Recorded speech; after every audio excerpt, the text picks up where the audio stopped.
What did I add? Okay, so crits I changed from doing double damage to doing the damage roll plus the max of the damage roll. So if it was the d6, you would roll and then add 6. Because if it was like a d12 attack and then you rolled a 2 and it was double damage, you'd still only be doing 4, which seems very underwhelming. So I figured max damage plus the roll is a little better. I like it because you're guaranteed at least a good amount of damage, like you said. Yeah. And then targeted strikes, I don't know how that worked, but I just figured there wasn't anything particular for if you're trying to hit a certain area or anything like that. So I thought, well, if you've got a character who doesn't do a lot of attacks, or if you've got somebody who's like paralyzed or something like that, they could still have the chance to like do something with their turn. So they could spend an action basically studying the enemy to look for a weak point, and if they pass the int roll, anybody else in the party following that can try and target that area. It'll be a little harder to hit it because you have -1 for rolling to hit, but if you do hit it, then the damage is automatically maximum damage. It would be nice, but I have a -1 intelligence, so I'm never going to be trying that. Yeah. It's just nice to have an option for something like that, because most games have something where you have a targeted area. Because I was like, I think before I was doing it, but it was like disadvantage, which actually is pretty fucking difficult. But then you weren't really getting a lot for it, because I was like, should it just lower their AC or blah blah blah. I was like, just give them a chance to set up so someone can do like a crit hit basically. What else did I look around with? I added I changed one class and I added another class, but that's an official class that's in the new zine that's out. Somebody on YouTube was kind enough to like have the page for it up on their video, so I could read the whole thing. Oh yeah, and then based on Wednesday's game, you can take 2 exhaustion to get an extra action on your turn. I guess taking 1 exhaustion was too much, too overpowered, something. No, it was 1 exhaustion let you do other things like an extra movement or add +1 to the damage. But if you take 2 exhaustion, you can get a whole extra action. Because getting an extra action is like a bigger thing than extra movement or a little bit of damage. But you have to have inventory space available. Well, that's it. You gotta have the space available, so it's not like you can do it all the time anyway. But the option is there. That's the problem I was thinking, because I could make lots of different herbs to last us for things, but I've only got so much space to carry them. That's the catch. Yeah. I also added, I don't think I wrote it in there, for like learning skills, because it has a whole section on learning. I put it in the rules thing.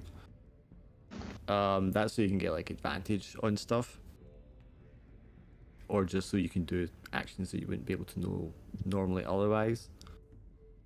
But I put in like some specific ones if you wanted to like increase your combat prowess with a certain weapon. So you get like 3 tiers of mastery, and for each tier you get to like pick like a bonus when you use that type of weapon. So you can get extra damage, you can roll with advantage. Is it an advantage? No, you get critical, increase the damage die, or there's a random, there's a flat +1 to hit and damage. Yeah. Which I actually like. Increasing the damage die size would be nice. Yeah, because I was thinking if you have something like a dagger, and then the dagger goes from a d4 to a d6, and then you could be critting it on a 19. Some guys have talents that they get even. You could increase the crit even more than that, and then you get plus damage and stuff as well. What was it? One of the weapons I saw you already crit on the 19 and 20. Like some of the weapons had that effect. I don't think regular weapons do. I was thinking about adding it to weapons, but I thought no, I'll make it part of the mastery thing instead. But there's one of the classes, I think the fighter or something, has it as like a talent. But in their case, they would just become like an 18 if you doubled up, or 17, or however many times they have it. Try and not tinker too much with it from now on. Like another project to work for Saturday. So there you go. I'll stop you tinkering for that. I'm not short on projects. I've been looking at my runner one for getting that out for fucking years and it's still not finished. But because I've taken so long with it, I've now amassed enough promotion points in the drive-through that when it comes out, I will actually be able to get it promoted for a few days. So it might actually sell a few copies. So how do you gain luck? I just give you it when I feel like it. Okay. Hello. So I said, if you end up burning it all the time and still just filling your rolls all the time, I'll just give you it every session. But otherwise, it'll just be when you use rest or when it makes narrative sense, or if you do something particularly impressive. I think everyone's used. No, somebody's got luck still. I think. If not, I think we've all used it. Yeah. I mean, does anybody have luck? I do not. And I used up somebody else's, so I Yeah. know someone else doesn't have it. Dirtles is used up too. I used mine as well. I had no luck from the start. Oh, you should have started with luck, but you gave yours to some. I think you gave yours to Drag.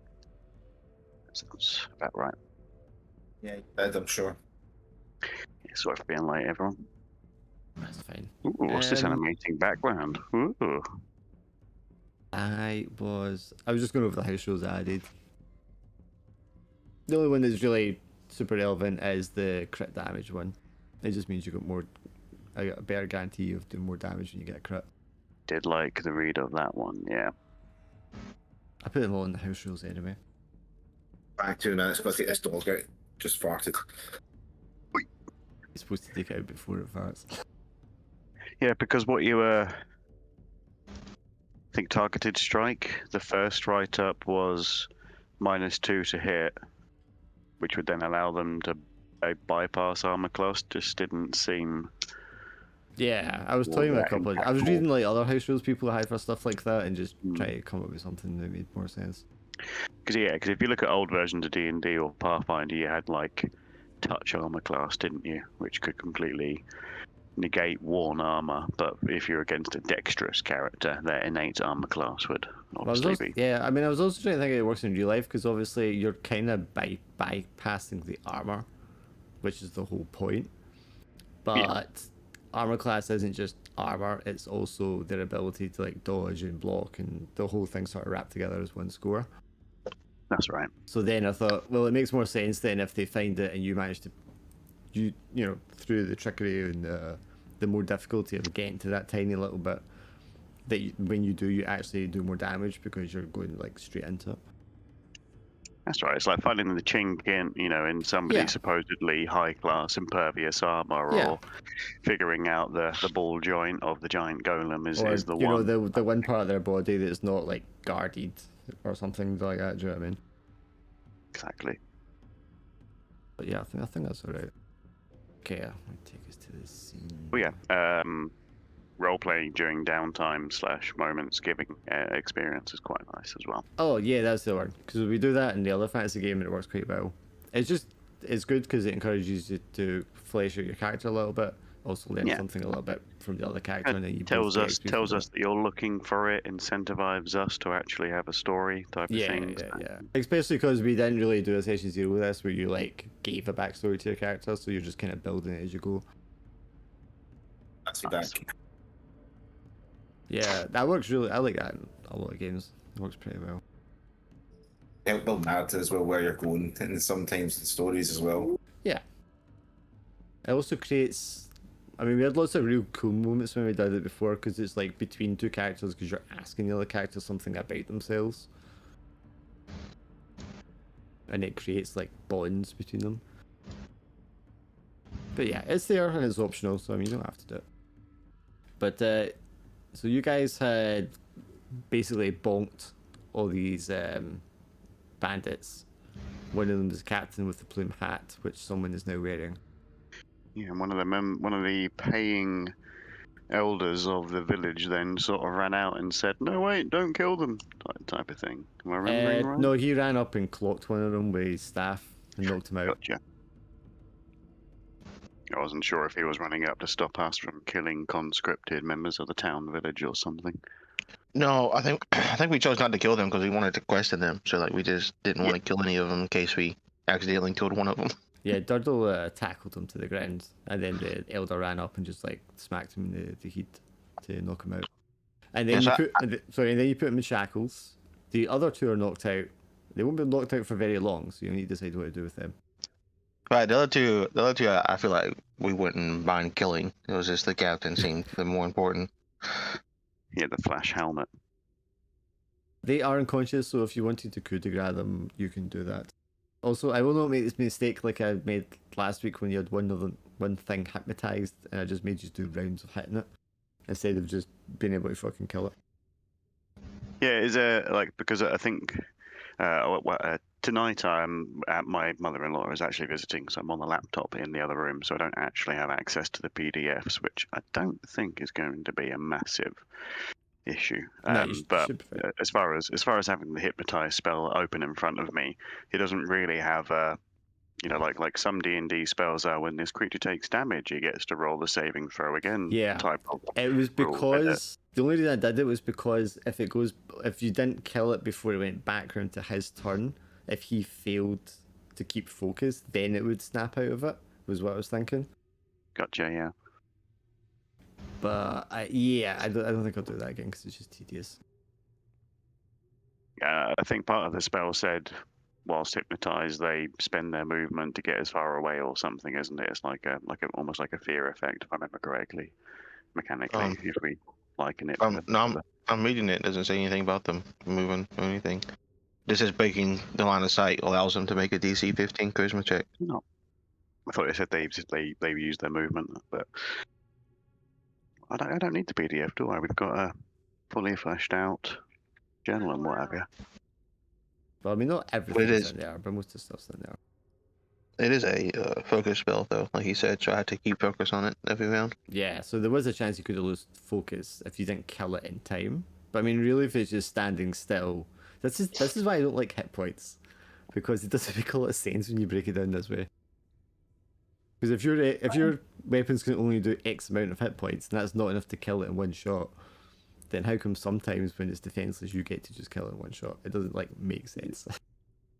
But it's a big monster and it's indisposed. Then we all need to hack at it. Yeah, in that window we get. But if it's like a guardsman and he's like literally standing there, what's stopping us from just yeah. If it's a coup de grace kind of situation, you should be able to just cut its throat, really. Unless it's like you said, like a big massive beast where it's not practical to just cut its throat. You just smash through its hide or. Something, like in Starship Troopers, it's got multiple nerve stems. You can't just shut it down. Yeah. Okay, so you've got this captain tackled and KO'd. He's now shackled, and then you've got the other two who are knocked out temporarily, but that won't last very long. So we'll just want to do. I was going to say, sort of wake the captain, man, and we kill one of the guys in front of him, while getting ready to kill the other guy. Tell him, okay, speak now. Whoa there! Holy crap. Listen, I don't mind killing them, but that's like torture. That's like... Yeah, we can. Technically, we got some prisoners of wars here. We can. I've got enough rope to tie up one of the other guys. Do you guys have enough rope to tie up the other one? You got like 60 feet, so you should have enough to tie up both of them. Yeah. I use my shaft. Firstly, just consider there might be a bounty in all three of these men's heads. So just consider that first. Alright, so why wouldn't we just take the head and leave the bodies? Exactly, that's what I was exactly going to say. Panic likes your idea and he's ready to get this sword to cut their heads off. I think Braz tries to extol the virtues of having these men, pay through, how would you feel being the victims of these men, knowing that another took their life? They should, pay penance, through whatever justice system the local lord, insists upon. I mean, you got the elder of the town right here. Like, what does he prefer then? If that's your case. Dax, if you ask him, I would rather these men face justice in Janish for the crimes they committed, but more importantly, I want to find out where my son and the others are. Alright, so we have time to be, like, dragging along 3 prisoners here? That's what I'm saying. Basically, wake up the captain, show him we kill one of them, tell him that's what's going to happen to all of them if he doesn't tell us where the people are. Well, simple. The elder would be like, "Oh, couldn't we use your rope and bind them to a tree?" You can tie them up in one of the abandoned buildings in town and have a townsperson keep watch, make sure they don't do anything. Don't try to escape once we've done questioning them. That's like, I mean, if I can stand guard over them if you want to tie them up here, while you continue onward. I think that's best. There's no one left fit in the village to assist you in dragging them back to village to face justice down the road, is there?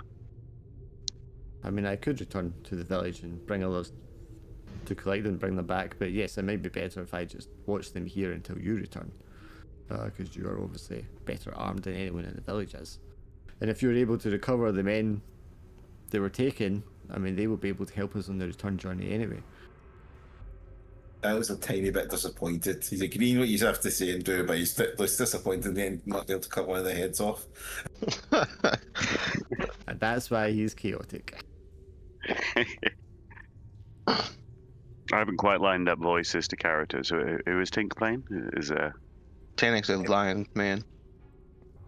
I think I still didn't catch that. What was that? Sorry. Tanix the lion man. Is that Tink? Is it Tink is Tannic? Yeah. Gotcha. I don't know if Callum knows that he's muted. No, I'm here. Just for some reason, the sensitivity in my mic is just fuck. Okay. Well, I'm not disappointed, but I'm not exactly happy with the outcome either. I'd rather just kill him and be done with it, but I don't mind tying him up either. Well, we need to find out where we're to go with it, where they took the people, so we need to wake the captain up and have something ready to threaten him with. I've also I've used my shackle specifically on him, so it's easy to carry him. As well, just because the elder suggested you don't kill him doesn't mean you don't have to. You can do what you want. Well, I mean, like Braz is advocating for them to not be dead, so you know. I guess Dardo would be the tiebreaker since I don't particularly care. So, what you're telling me is we either tie them up or murder them. I mean, to be fair, they didn't really do anything against us, and we don't really know. So I kind of think murdering them might be a wee bit much. No. Well, you know, that's fine. Tie them up, question them. If they give you reason to murder them rather than leave them here and face the local lord's justice, I think the focus should be what they can tell us about how to get to the rest of them. So let's get as much information as we can from them and then decide what to do with them. But I'm also voting to not just murdering them. They don't talk. I'll just use my whip and keep lashing until they talk. Yeah, if you need to use means to make them talk, then you know. Well, I'm gonna start tying them to a tree before they wake up. As you're tying them up, underneath these loose, flimsy camel robes that they're wearing, they are wearing armor. Do any of you have any experience with the military of this kingdom? I think Braz would be the closest one to even having any kind of that, being a former Black Swordsman. But yeah, I think Okay, give me a wisdom roll, Braz. You're going to recognize the armor and the insignia as belonging to the Varenth army of the north, which is the Kavarish. Yeah, you're not going to know from the insignia what regiment, battalion, the specificity of where they're from. Yeah, I think Braz might be more familiar with mercenary companies. If these guys are wearing actual army uniforms, he might be a little bit in the dark about that. But for the insignia, you definitely recognize it's from the North army. So it's from this kingdom's army, but the northern half of it, which is the Kavarish. Would he? Well, go ahead. I'll ask my question after. I was going to confirm something about the setting, in that we sort of agreed that we're kind of fleeing the draft from the north. Yeah. So is that the same army? Yes. Who gotcha? So obviously they're paler skinned than anyone local to this region, but they are still part of the same overall kingdom. Sorry. So my question would be would he recognize that the insignia is something meaningful though? Even if he doesn't know who it belongs to? I mean, he knows it belongs to that army. He doesn't know or can't tell from the numerals they use or whatever, the exact specific part of the army they belong to. But could we like make a note or drawing of this insignia so we Yes, could ask of course someone? you could. You could. I mean, you could cut off his uniform if you wanted. Yeah. I'm gonna do that. Sounds good. Wake this captain up to get some answers off him, or we're going to wake up one of the troops. Get his. Well, I mean, they will come to after a few minutes because they're not going to be knocked out for that long, just from a blow to the head. They'll just come to with a throbbing headache and a concussion. So what you do if you really want to question someone, Tanik, I'm gonna give you some little advice here. Take the captain and put him out of earshot, right? Then you ask these guys questions. Then you ask the captain questions. You make sure the answers are the same. And you threaten them if it's not the same. I'll separate them, you mean? Yeah. Not like that. Okay, so who's most threatening then to try and get answers? I'm pretty sure the lion man. Or the giant elephant guy, you know? Or the demonic dwarf. Oh, the demonic. Anybody but me is what I'm saying. So we need to ask then who's got the questions to ask. Any kind of intimidation thing will be charisma based.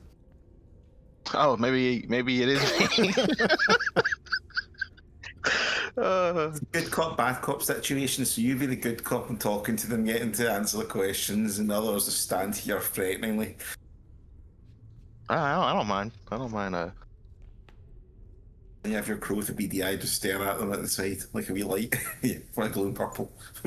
I think the crow will be standing on their shoulders, like every time they take too long to answer, I'll peck them in the face or something. So you're tying these two up and you're taking the captain away in his shackles out of earshot, out of line of sight. Out of both, preferably. They're just dragging him off into the bush. Okay, sure. After a few minutes, they'll all come to, realise they've been outdone, they're outnumbered, and they look scared. All three of them look scared. Not just intimidated or nervous, but actual, like, fearful. Immediately, the two that are tied to the tree, whoever's watching them, will start to plead. Sorry, there you go. I was going to say, if we separate them up, then Braz will probably stay with the two tied to the tree. Yeah, so they'll Make be sure they gag, pleading they to can't you, get away Braz, out but of you. they'll be just like, Thanian, you don't understand. We need to get out of here. Please don't take us back to them.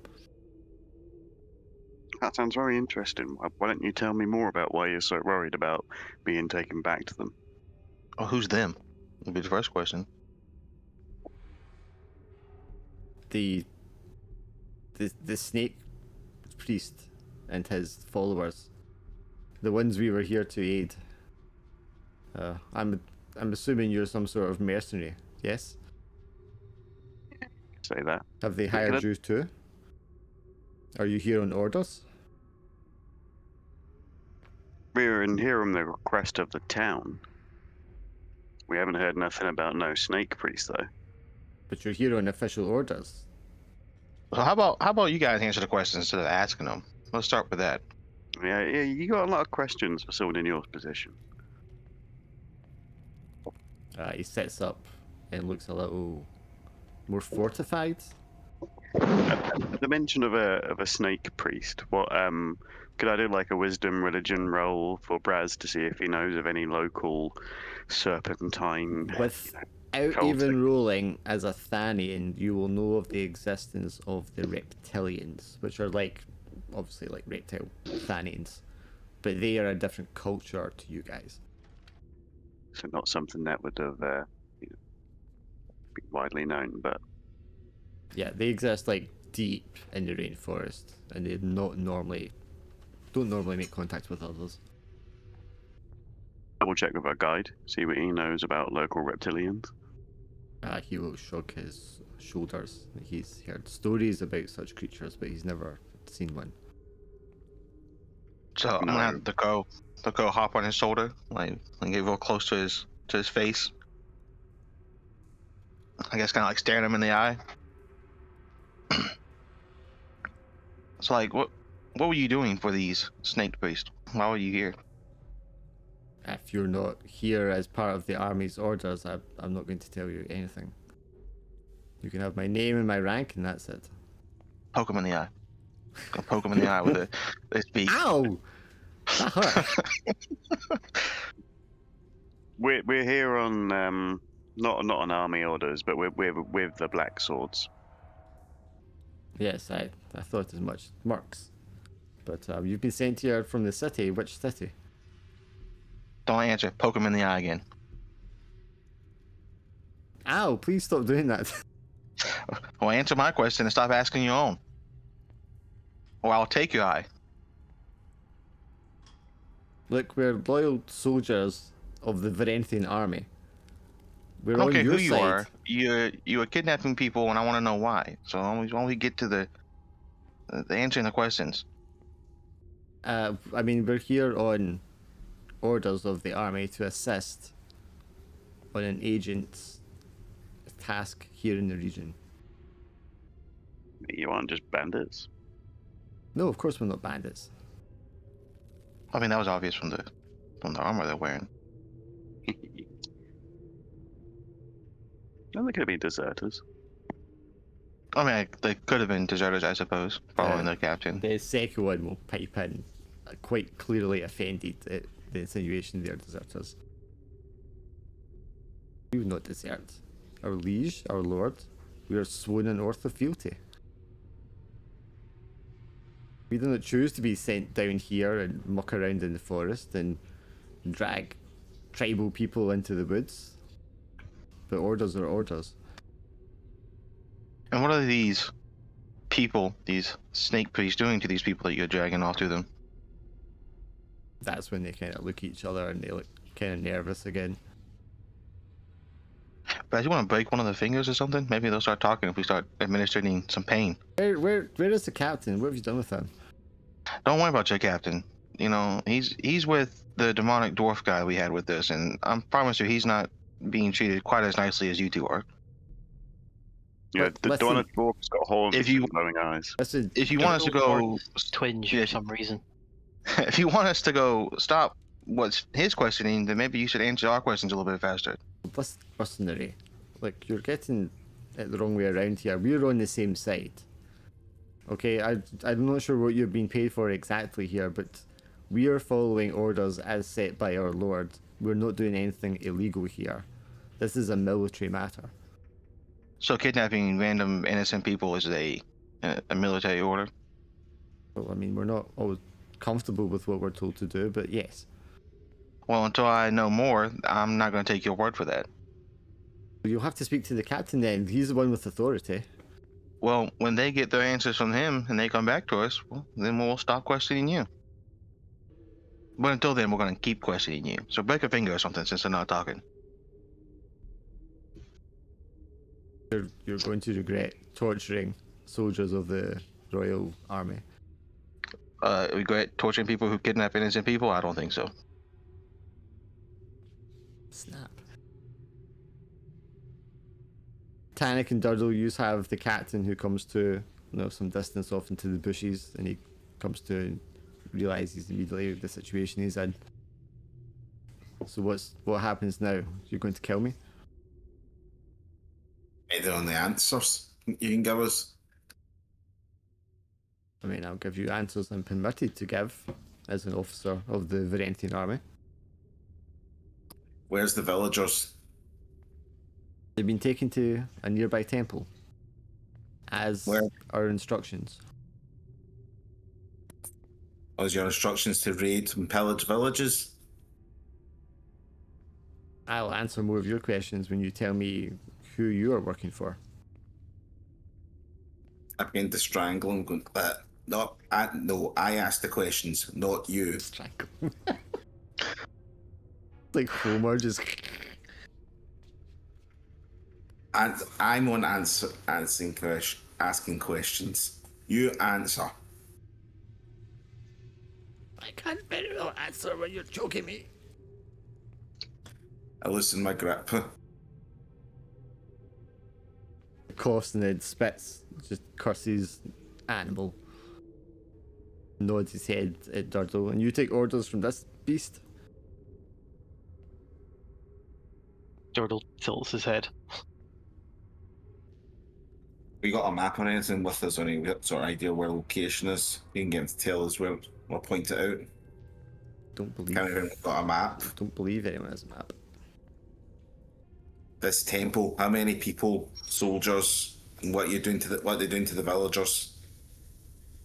Those are details I can't share with you if you're not even going to tell me who you're working for. How do I know you're not conspiring with the enemy? How do I know you're not the enemy? Simple as that. Because I'm an officer of the Varenthian army. Look at my uniform. That means nothing to me. In my lower breast pocket, I have my official papers. I'll take out the papers and try and then look at them because I don't know how properly how to read it properly. I was looking at it and I'll pass it to Durdle and I'm sorry. You can see, well, Durdle can tell at least, that he is a captain of the North Varenth Army, the 11th Carvassian Regiment in the 3rd Battalion. He is down here on instructions of his liege to assist with an Imperial agent who is specified as being a reptilian. His orders are just to assist them in whatever capacity they require. How many of you is that in this from your regiment here? Originally, there were 20 of us. Ivan, what do you mean by originally? I'm not sure what the reptilian is up to exactly, but not satisfied with the villagers that we captured on their behalf, they also took some of my men. And then slowly they took more and more of them, and now there are only 3 of us left. He's fled. Yes, we fled. We had to. The priest, he is a sorcerer of some kind, and we do not have the means to tackle someone with magics. How many men does he have at this temple? Well, we weren't allowed inside the temple, so I don't know how many of them were in there exactly, but I would guess between 8 and 12. It's possibly as more, but I don't think they had the supplies for that many men. Okay, let's check with the others. What have you done with my other men? I sort of lift him up by the shackles, so he's like floated, so he's like dangling there. I'm walking over to the others, just so I seem as intimidating as possible. I mean, I think he recognises the situation he's in. But I mean, he is a soldier. It's more for his subordinates to see, basically. I mean, when they see he's alive, they're obviously going to look a little more relieved. Like Brad's Godfrey, they're technically useless. Best they can do is show us where to go. So we can I kill thought for them. sure he's going to come back more bloody than that. I held back for a change. He didn't smell like it. What do you intend to do with us? Not our choice. Village chief can decide that point. We're hired to get the people back. Who is hiring you? That's none of your business. Well, it is my business if you're our captors and you're going to be handing us over to people. It is none of your business. You're the prisoner. You don't get to know things. I would insist, Captain. I don't give a crap what you insist. You're tied up, I would powerless. insist- You have no power to negotiate anything. I would insist it would be brought to the nearest authority figure. No, You said you're from a city? you're lucky I don't just kill you now. I don't even care what the village chieftain wants myself. That's not what I'm getting paid for. The village chief still here with us, isn't he? Yes, he'll be standing there. Your choice. You're the hire. What do you want done with these guys? I want my son back. I want to know what they've done with the men. Exactly. That's the only thing that matters here, is getting those people back. So, Okay. You watch 2 of these guys. One of you shows where this temple thing is. If Okay. everything goes well, then the rest of us, the others, you can go back free with the rest of the. The captain stands up and says, "If you will take care of my men and swear to it, I will lead you back to the place you want to see." I look at Braz because he's the only person I can think they'd probably believe. I don't really trust the captain, to be honest. I'd take one of the soldiers and leave them here, and then if he leads us wrong, well, we'll kill his captain. Well, the gist I've got from the captain is that the army sent them to work with the snake priest. Snake priest did some shady stuff and has now turned on the army. And these are the only 3 remaining members of the army. Is that right? Yeah. Oh, so you guys are some real pieces of shit. I mean, you kidnap a bunch of villagers, you let your own comrades be taken? Holy crap. We're now feeling bad about working with the snake priest now that their own squad has been co-opted, or have they been sacrificed? Have they outright lost guys to these snake priests, or are they? Sounds like they lost them. Mesmerized. Yeah. I believe, but I mean, if you ask him, he'll say, "I believe some of my men, I hope, simply followed this priest and became, joined them. But having seen what they did to some of the other villagers, I don't think that's happened to all of them." I was spoken to for the last 5 or so minutes. Have these soldiers explained what the snake priests are doing to the villagers? What have they witnessed these guys doing? We don't know exactly what they're doing. They dragged them into the temple. We heard screams and chanting in the middle of the night sometimes before we moved our camp further away. And what were they offering the army for you to assist them in this? That's above our pay grade. We don't know. Were you aware of what they were offering your compatriots for them to, turn cloth, as it were? No. I mean, no one. They never approached us. They never preached to us. Never asked us anything. Your fellows joined them.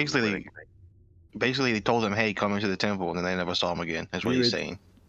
We would wake in the morning, and another handful of men would be gone. Not to be seen again, I take it. Sometimes their equipment was still left, and sometimes not. I'm telling you, these guys are there's real pieces of work right here. Kidnapping villagers, letting their own men be taken, doing nothing about it. Yeah, there's only so far that I was following orders will take you. So I think it's, I think, what our objective is clear is to shut down whatever's going on in this temple. I'm saying we've got a way to tell if the documents they have is legit. In any case, their orders they've got. I don't think anyone here would be able to know. Just take it with us as evidence, I guess, and give it to. I think you would need some kind of experience with that kind of documentation to really know. Yeah, we'll give it to the guy that's back in the city. He knows more, is what I would say. Yeah, I think Uni will be able to. Is that right? Uni, the guild master. Uma, I think it was. It was Uni. Yeah, if we give the orders and the documents and the fact that the army is doing this to him, he'll be able to do more with it than we could, I reckon. All right. Have we asked these guys the best way to get to the temple without being, The captain is willing to show you the way if you promise him that you'll look after his men. Pointed look at everyone that's floated the option of killing them. Let the village chief take the 2 of them. They'll be back at the village then, and the captain shows us where to go. I don't think letting them free for an old man to try to guide them back is the best idea. We literally just tie them to a tree and then we'll come back for them. With the village chief. Yeah. I mean, all of the able-bodied men that could escort them and keep them under watch in the village have been taken already. So if we just leave them tied up and make sure that we come back before sunrise, maybe knock them out again so they don't try anything stupid. I'm fine with just tying them up and leaving them. But I'm not above killing them if you lead us on a wild goose chase. So Chief said he'd stay with them if until he got some back to the village or something, or wait until we got back. So Yeah, he'd wait till we got back. so tell him to basically wait the most of about a day. If we don't come back in a day, then he's up to himself what he wants to do with them. Yeah, so you got your promise that your men won't be armed. How long will it take you to guide us to the temple? I'm trying to think what time of day we were at when we got here. We came first thing in the morning. Yeah, so maybe noonish or something. He looks around, and weighs it up. I think we can get there before nightfall, or just as night is falling. Would any of these worshippers be keeping a lookout? Were they solely relying on you to keep them safe? We were tasked with their security, but they do usually have a couple of men posted outside the temple. It lies right on the edge of the coast, on a sort of cliff face overlooking the water. So it's quite a defensive position that they're in. But I mean, unless they have a patrol around the area, we should be able to get fairly close without being seen. Which general direction? He said near the coast. Then Yeah, eastwards. Eastwards, no I'm westwards. gonna send our code just to follow the coastline, I guess, to find it so it'll see it long before we do and come back and tell us more about it, I guess. Would be my idea. Yeah, you could do that. Yeah, I mean, the crow would get there and back before you're even halfway there, I would think. Right. Well, I wanted to get there, observe a little bit. Maybe it could see like guards or whatever, maybe a patrol pattern or something, then come back and tell us. Like you said, it should be there and back long before we ever reach it. Yes, So, definitely. and then we'll also know if we're going in the right direction, and he's not just lying to us. I was going just before we leave or something, I'm just going to walk over to his two associates and sort of sniff them and says, so if anything happens, in a sense of the capital, so if anything happens, I'll be able to find them again and hunt them down if he betrays or takes us the wrong way. Throw each other a nervous glance. Do they have any weapons on them? I want to make sure they don't keep any weapons on them before we leave. Yeah, they both had clubs. And the captain had a sword. I'll make sure they don't have any daggers on them or anything. No, nothing like that. They would have Okay. like a knife for, like a survival knife or something like that, but it's not something you could really use as a weapon. It's not big enough. Either way, I don't want them to have it on them. They don't have any sharp or pointy objects on them. Yeah. Someone took the sword, if I remember. Anyway, I think Durdle took the sword. I did indeed take the sword.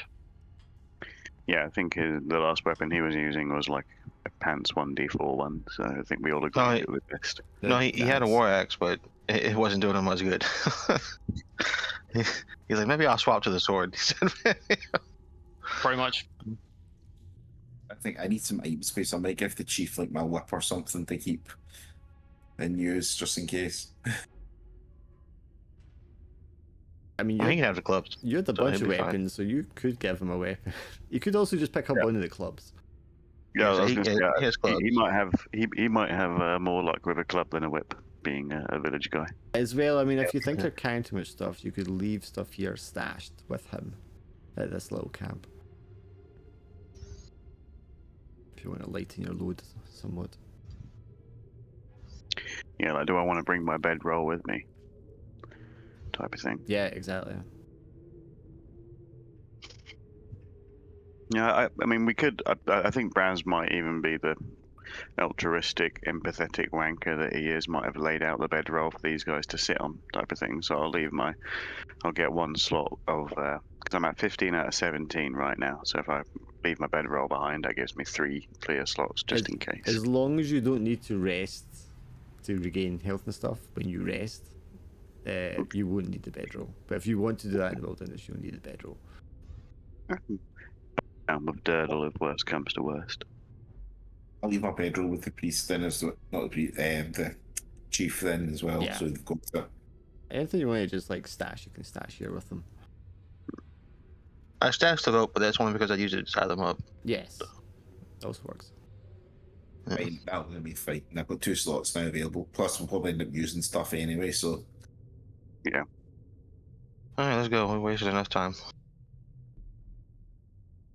I wouldn't say it's a waste, but Okay. I'm assuming Tanik is leading the path again because he's the tracker and stuff. yeah, and Braz would fall up behind, being the second decent wisdom perception character. You want to give me a wisdom roll, Tanik? You can have advantage because the captain is leading.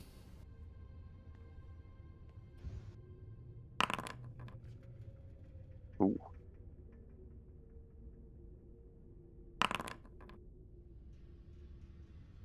Well ahead of. I mean, you're not like immediately in its path, but you'll hear like something large and heavy moving through the brush, the jungle in front of you, Tanik, a ways. The captain instantly kind of like stops and stiffens up and looks to you as if he's unsure about what it could be. You'll hear the distinct sound of a small herd of elephants passing the jungle in front of you. I'll motion the team just to wait back and just let that sort of herd sort of move its way by, or we'll just sort of avoid round it. Unfortunately, they are hostile, so something startles them, and they are like moving very quickly in your direction towards you. Your direction. They're moving like straight towards you because something has spooked them. I'll use my talent, the roar ability, as an action. I can make a deafening roar, which causes all enemies within earshot equal to my level or less to become afraid. You can certainly do that as an action. I'm not sure what I roll for that. Just click on the button, click on roar. I don't think it's a roll. I think you just do it. Alright, I'll just do it then. Kind of sort of like threaten anything away back from us. Okay, sure. You roar at the elephants which are charging towards you.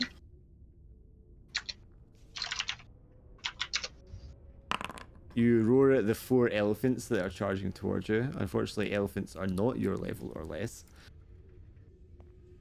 I think we might want to scatter.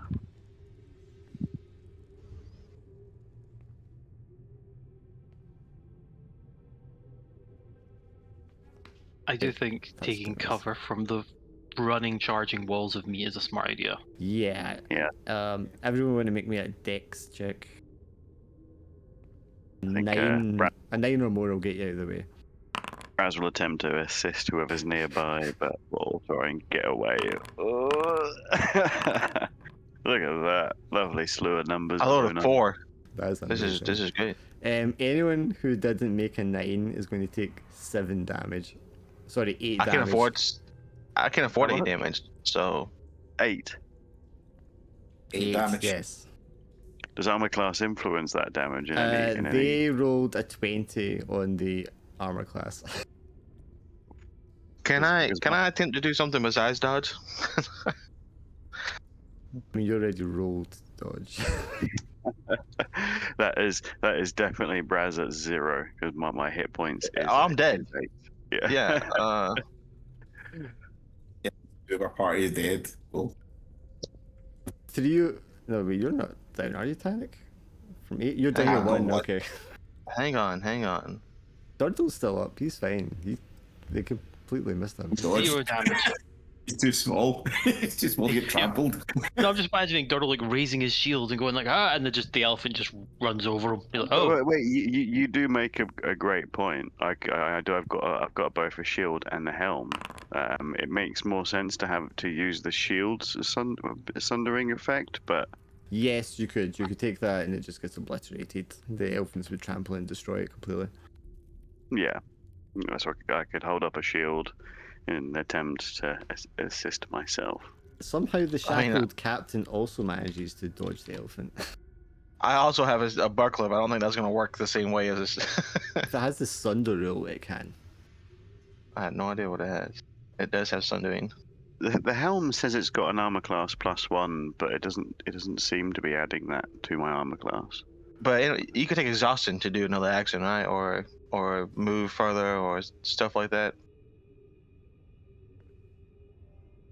Don't know if exhaustion Your allows you helm to. is set up so that it gives you +1, so it should be giving you +1. Helm of Sundering, actually. So yeah, you could. Is it you can use that to Yeah, you can destroy that item because the elephants would just trample it. Yeah, I And mean, it's better if I destroy the helm than if I destroy the shield. So it'd be funny if he goes in for just like a big headbutt and like manages to divert one of them with a big headbutt that sunders the helm. I mean, it could even just be when you roll out Thunder. the way, the helm falls off your head and they just crush it as you marginally escape the foot coming down top of you. But I am a Loxodon, and it would be funny if it was a Loxodon headbutting another elephant and then the helmet. Yeah. You're like, Gets you're like a shattered. smaller elephant. Yeah. Anthropomorphic. This has gone smashingly. that just mean basically we don't get damage then. Basically, if we smash the armor. Yes, if you That's what sunder it and Sundering. have it destroyed, you don't take any damage at all. It just negates it. How do I delete something off the character sheet? You right click on it and then you can just delete it. Gotcha. You didn't take, no one took any damage, everything's fine. Well, we just lost all of our shields and armor and shit. All of a sudden, all these wood splinters everywhere. Yeah, the 4 elephants charged through, and it was like the size of like Indian elephants, so not as big as the African elephants, obviously, because they're in the rainforest. But obviously big enough and heavy enough, especially when they're charging, to just like completely crush a man. So they will, something has scared them, and they charge right through and past you, in the direction you just came from, flattening the trees as they go. You can hear birds and monkeys making tons of noise. The whole rainforest like comes alive in a panic. But they pass, and the ground stops rumbling, and you stop hearing the sounds of elephants wailing. Nice. So I had to unequip another piece of armor and re-equip it to fix my AC. By the way, just so anyone's aware. yeah, I think I wasn't calculating in the fact that I've got a -1 to dexterity, so that's why I figured the gambeson is 1, shield was 2, and then the helm was 1. I should have been at 14, but no, I should have been at 13 all along because of the -1 to dexterity. Well, I was just saying, like, I deleted my shield, but my AC didn't change. Then I unequipped my leather armor and equipped it back, and it changed to the proper numbers. So, Nice. Well, yeah, I unequipped and re-equipped everything. It went down to 9 when I unequipped everything, so everything equipped again looks about right. I take it like heavier armor won't take in, like how D&D, heavy armor doesn't factor in your dexterity modifier at all. So the fact None that of the armors are going to factor in your dexterity modifier. That just affects like the base AC you have. Yeah. So because my base AC is my dexterity is -1, I assume my base AC is 9. Yeah. And then do like heavier armors just calculate your base AC as 10 plus the armor later on, or is that? Is As it says, dexterity- it has. I've set it up so they've got modifiers rather than setting the AC, so they just add to your AC. Nice. So somebody wearing plate armor with 6 dexterity will still suffer a -2 to their armor class because they're like slow and Yeah, what have you. yeah, it's still part of the calculation. Just the heavy armor will just add +3 to whatever the total was before, Nice. because that's how it would work in real life, I would think. Too right. They always make plate armor as if it limits your mobility, and it doesn't actually that much. You know what I mean? Yeah. But you just get like disadvantage on stealth because it makes noise. Or swimming, because it's heavy. Anyway.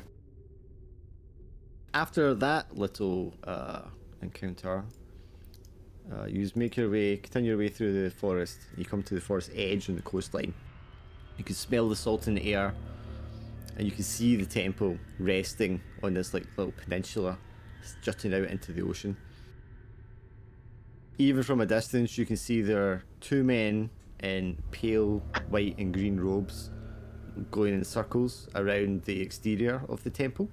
And by this time, Godfrey, your crows came back to you long before that to tell you you were going in the right direction, and that there was guys there. So none of this is a surprise when you get there. did you see a way around them or into the temple that wouldn't cost pass for these 2 men? I think just from where you're watching, it's it looks like it'd be difficult to get up to the entrance of the temple without either of them seeing you. But they're not walking around together. They're kind of like opposite each other and going around in a circular fashion. At the entrance of the temple as well, you can clearly see there are two bodies, people, with their arms held up above them, like hanging from the entrance.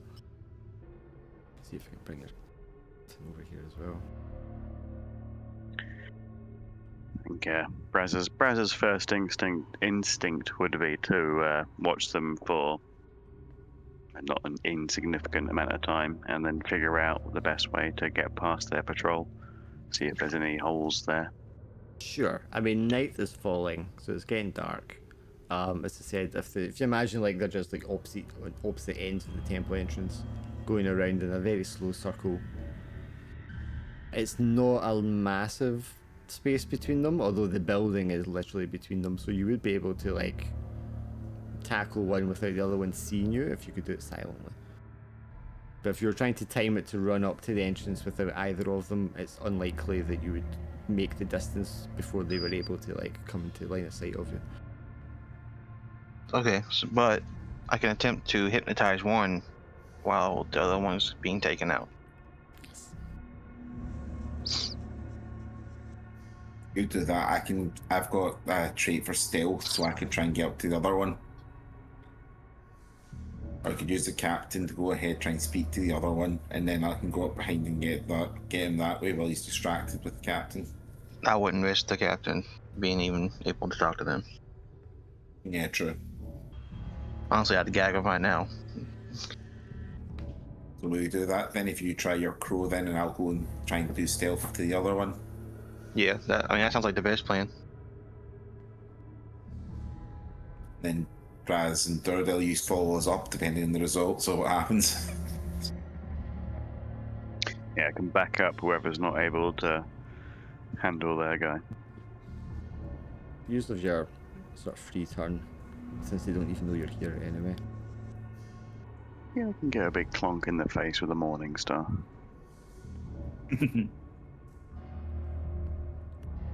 Right, do you want to try yours first then, Godfrey, and then I'll go for stealth. We'll just send this up. You can do it in whatever order you want, first of all. Yeah, I was going to say, if it's forcing me to go first, can I hold my action / Yeah, that's what I mean. You can just go whatever order you want until they actually are doing something. I think you said last session that you really like the carousel. I think I also really like the Foundry's initiative tracker. It's just so nice. The carousel is not Foundry's, it's a module someone's done, but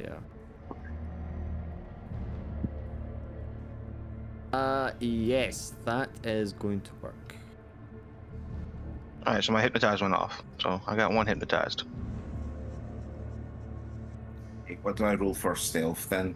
Hang on, just didn't scroll down far enough for me to see it. Yes, so this guy here is going to be hypnotized. So you see, Gerald, that's why Well, you just be like walking around this birdland adjacent to him, and he just like looks at it for just a second, and that's the flaw they all make. They look at it for just a moment. I'm telling you, they look at it because he's like, why is he wearing a hat? Yeah. What the? And then his eyes just go like spirals. I've seen where in the description I thought it said about how it moves in a random direction on its turn. If you click on spell effect hypnotize and then go to description, it says the target can't take actions and it moves in a random direction. If the target is level 9+, it can make a wisdom check versus your last spellcasting check at the start of its turn to end the spell. I mean, depending what we bump into, but yeah, he's definitely not level 9. I just remembered seeing. I didn't see that description. Yeah, because it said spell effect hypnotize, and so it's rendered but it says stupefied, so I guess that's what the spell effect is. It can't take action. I could just drag it actually on him. Well, it can go wherever it wants, as long as the crow keeps eye contact, it's fine. Yeah. So. He is hypnotized, and then Tanic, you wanna make a stealth roll, which is Dex, and you'll have advantage because of your Ranger class.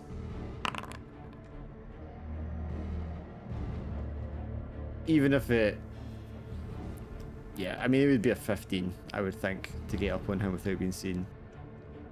So you're able to, like, creep up the stairs towards him just as he's, like, turning to make his, like, way back around to where the other guy is hypnotized when you come up behind him.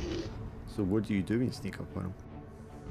Slit his throat with this blade, or slash it right through him.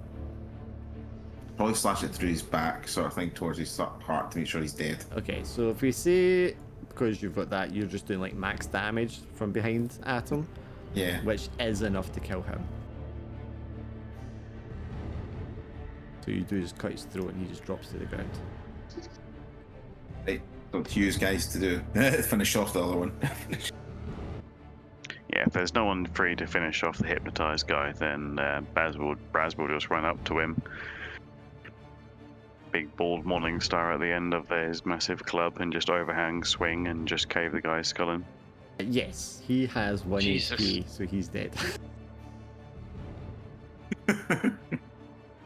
Drag the corpse away from anyone being able to find it before we've done our thing. 1 HP. That's He has That's 1 upsetting. HP, yes. something's not right about that. Search their corpses and see if there's anything worth on them or anything to keep They a note are of. both carrying a dagger. And it's a kind of curved blade dagger. Functionally, Oh. it's the same as a regular one, but yeah, it looks different. If no one minds, I will take one of those. 'Cause I don't have a dagger currently. I don't have any sharp, pointy weapons. Goes well for stealth. I just dropped that on your sheet. I'll take the other one then. Might use it for be able to use it for something. Are you just collecting weapons now? I'll find some sort of use for it. I'll There's throw so it. many weapons. Okay, yeah. I Armor dropped that. comic. Other than that, though, Alright. they are not like carrying any personal belongings or anything that's worth anything. What did you want to ask, Drag? I wanted to examine them a little bit, I guess. Sure. So they are human, certainly. Paler skin, so if not from this region. Okay, that eases my mind a little bit there. They're wearing these robes and they're not wearing anything underneath them. So any kind of, I don't know, I'm identifying thinking- marks like tattoos or We've Or got any- two robes. So you know, in the event that Godfrey and Durdle could throw these robes on at some point And in the the near hood, future. the hood interior of one robe is very bloody, where you mashed his skull in. Oh, I guess that's Durdle's, because I mean he's gonna have to have one of them. He's just Need messy. something to disguise the horns. Yeah, so you just got the I hood think- like in the shape of these horns underneath it. The blood splash with the red glow from your eyes is really quite fetching, I must say. But to answer your It's like question, he's not intentionally being scary either. It's just this is how it goes. more and more foreboding as it goes. This is my resting, intimidating face. If you lift up their robes, disrupt them, whatever, they're not got tattoos, but they have carvings all over their entire body. The torso, the arms, the legs, right up the inner thigh, into the crotch. Jesus Christ. Is it words? Is it symbols? Is it anything that makes sense? Yeah. Definitely like scarification. sort of runic glyph kind of designs. It's a language none of you will understand. Look, and I'll say to Durdle. Even with the 5 languages I know? Yep, even with. Damn. What was it you said to Durdle? Sorry. Scarification's usually a ritual to empower them. I'd say they did fuck all for these boys, eh? Well, you don't know that it was for them. What if they're just pieces? Good point. Let's got a bit downer on it, haven't you? She'll make her way in through the entrance. So as they go check the bodies that are hanging from the entrance.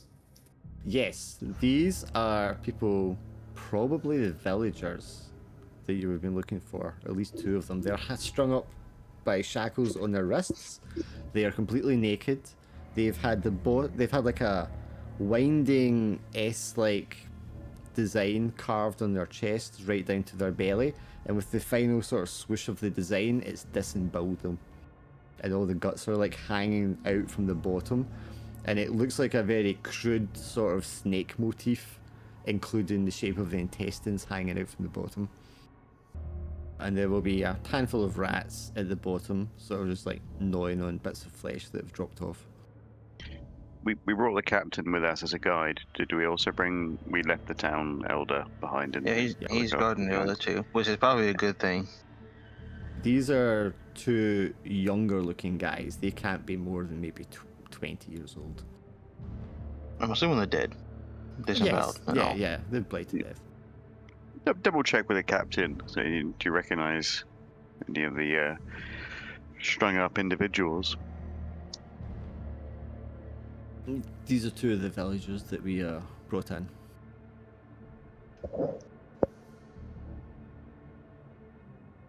For what it's worth, I didn't know this was going to happen to them. Oh yeah, sure. Just kidnap and raid random villages. You don't know what's gonna happen to them. Well, do you think maybe you could identify their parents when we take their bodies back as well? You know. Are we the bad guys? No, they're the bad guys. One of the good guys who coming across what the fuck they did. Anything to get that bag, right? Get paid. Get that cushy I guess we're not. time and. I guess we're not so different being mercenaries. Anyways, There's a single doorway entrance into this building. It looks dark in there. It is obviously becoming night outside. It looks as if there's a stairway going down immediately when you enter into the building proper. one of you guys have night vision? Give you a torch. We're all going to need to use a light source here.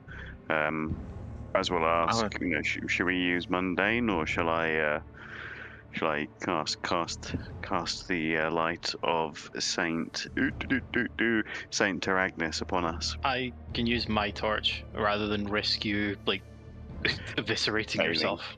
Yeah. Well, I do also have my own lantern as well. I've got a lantern and oil. Should anyone need oil for their own lanterns, but yeah. Alright, just tell me when to start it and I will. I would rather not do a light source and give us away without knowing what's inside, so if someone could see in the dark, I'd rather someone maybe. No player characters have the capability for dark vision in this game. Damn. Every single enemy does. Yeah. If we sort of post up out the doorway, there's no light source that we can see emanating. It just, as you said, it just goes into immediate darkness. Nothing that we can. Yeah, I mean it's very dark out here because the sun is setting now. It is obviously like pitch black as you peer in there. The immediate chamber, like when you go straight in, there won't be anyone in there. It's just like a stairway going downwards. Durdle and Godfrey dressed up. User Bunny, Durdle's probably best going ahead with a torch or something, and we'll sort of follow behind. I wasn't putting that bloody robe on. You got me messed up. You got the clean robe. They both have. He slit one's throat and he smashed the other's head in. I don't think either one of them are clean. One of them is definitely less brain matter than the other. Yeah, so you got me messed up. I'm not putting either one of those on. If Durdle's been covered in worse. You know, if Durdle hasn't got his own lantern, he can take Braz's lantern. I have a literal torch. Nice. I don't know why I had to say literal. I have a torch. I don't. I think it's because you said it once before, so you're like letting him know like I have a light source. Stop trying to hoist your fucking lantern off on me. My torch is perfectly good. I'm just imagining Durdle he's like, you want a lantern? And Durdle is literally holding the torch and just points at it. I think maybe Braz is he's just like, yeah, but it's a torch. Come on, it'll. I think it's just this little squat dwarf with the torch brightly lit in one hand, just staring at you. This guy for real. Alright, well. Some shit to rock, paper, scissors, let's go. Alright. Tie the captain. Torch on. I'll come in behind Durdle if Durdle goes first. Hey, Tannic, you want to put this captain up in one of these chains to hang it down? I was going to say that, yeah, hang the captain there. Just to hold him. You can use your shackles and just hook it over one of the hooks and it'll just like hang him. He's like up on his tiptoes. Just Yeah, barely Tangle here hanging. with the villagers. It's gonna be our penance for now. He nods, sort of shamefully. I mean, he's got mixed emotions here. Can we also quickly get the any layout of the interior that he might be aware of? He's never been inside. He said. No, they weren't allowed inside. Gotcha. You can smell death here at the entrance, Oh. even. I imagine.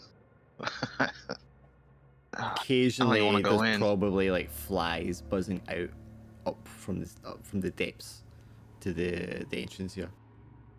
Immediately inside, on the left and right, are a pair of statues, and they look as if they're in the sort of architectural style of the ancient civilization here, which is no longer relevant. And it's a sort of lion body with a almost like a dragon's head. It's like the statue. If you've ever seen like the Cambodian statues, that kind of style is what I'm imagining. Who's first? Are you going in initiative order or? Well, I I think think Durdle first. yeah. Okay, Dardle. So what's your Where- approach as you enter here? Probably sweeping the torch left and right and just looking as best as he can. Like, I mean, he's obviously going to know anything in there can definitely see him if they're in the shadows. So he's not exactly being sneaky with it. It's more he's trying to find it because there's a wall on the left side. He's like hugged the wall and like using the torch to broaden out, so he's not going to get flanked, if that makes sense. So he's like hug Cautious. a wall and then go around that way. Yeah. Like you said, you can't be super stealthy, but you're being as cautious as you can be. Yeah, not stealthy, but minimizing routes of attack. Before you've even gone down the stairway, there's clearly some sort of lever to the side of one of these statues. The statue on the left. Dora will just pause, look at it, sort of turn to the party. Right, there's a lever here. I'm very suspicious of random levers. As you should be. Let's see if we can check to see if there's any obvious mechanism that the lever could correspond to. Like, are there any grooves in the wall or anything? Nothing immediately obvious, but you could give me an intro if you want to study it closer.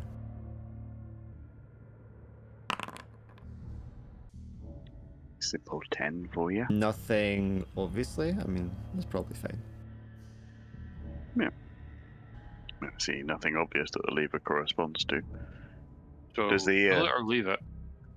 Does the corridor continue on down past the lever? Did Yeah, say? you would just go down the stairs from here. I mean, it could be some sort of alarm that the enemy may have utilized if it's on its own here at the start of the entrance to the temple. It might be best to not flip it until we know exactly what it does. It'd be a happy fun slide.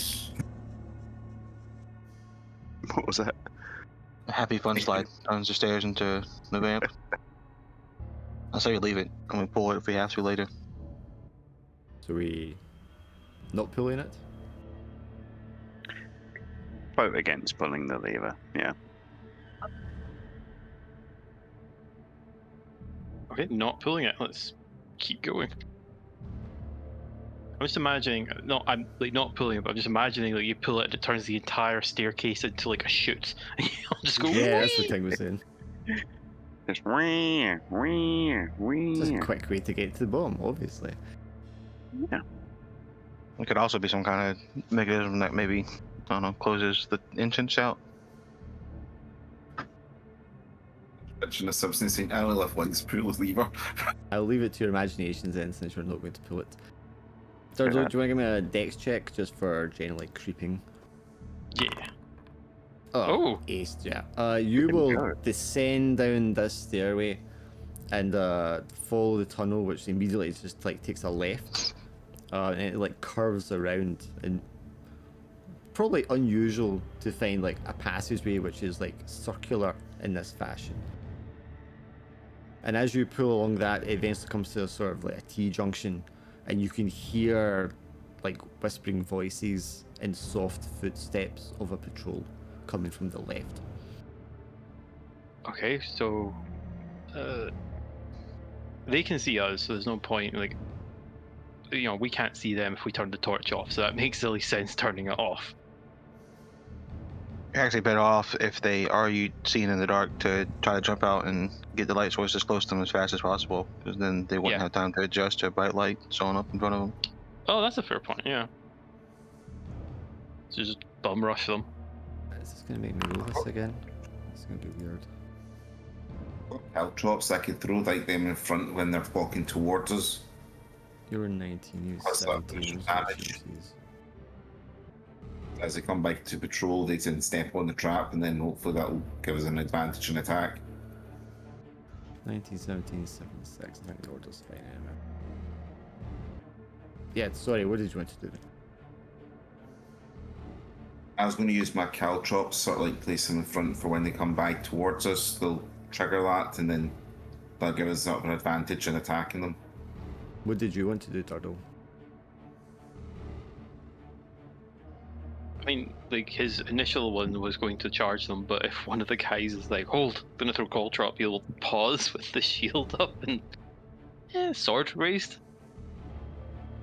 Yeah, the caltrops only work like in a situation where they don't know we're here, but they're going to see our light source, obviously, right? So they wouldn't even. They might not approach us, or they might approach too cautiously.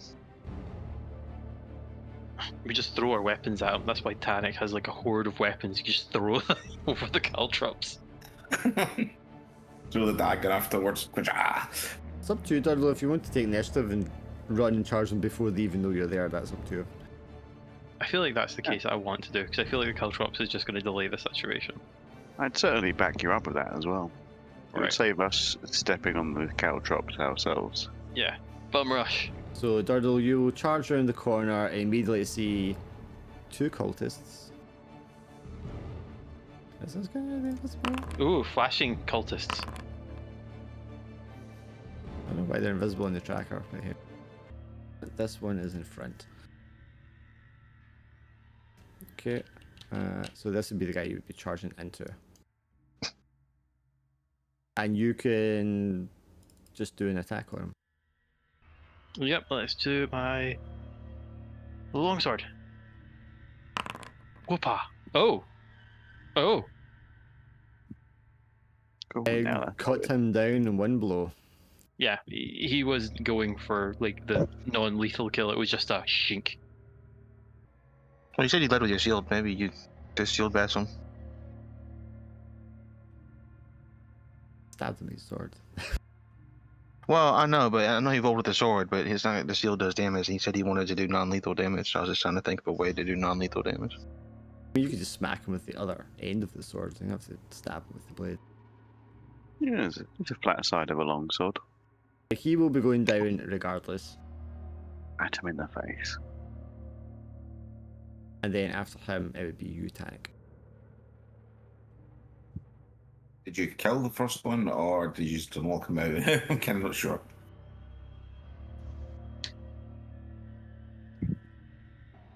So it's worthwhile to try and kill this one, the other one, or You can do what you want. That was just his preference was to do non-lethal. So just do what you want. also his Yeah. number was not killed. That's fine then. I'll kill the other one then. Okay. We saw that they were cultists, so at least they know they're cultists. Yeah, but I suppose it's the question of are you playing an out-and-out murderer, even if these guys are scarified, apocalyptic, cultist-looking boys?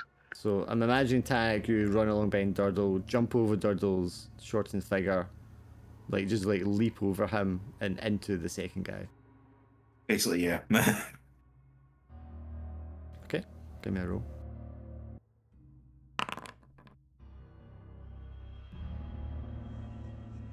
You got it one-handed, right? Two-handed. Well, why is your whip equipped then? I said bastard sword to me. I'd have to then equip the whip. Alright, I see. I have to equip the whip to that part, but I didn't realise. Yeah, I mean, if you're going one-handed with the weapon one hand and the sword on the other, you're going to do more damage. Because you rolled less damage for the two-handed one. But actually, it doesn't matter because you didn't have him anyway, because you only rolled an 8. There you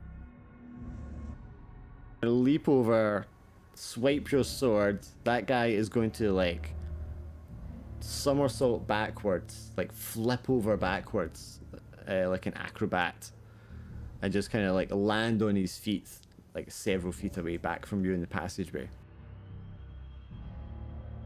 And then he's going to draw his dagger so that he's now ready for combat. Alright.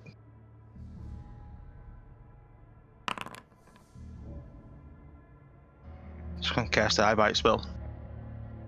Blind him. Okay. And he takes 1d4 damage. What is the damage roll?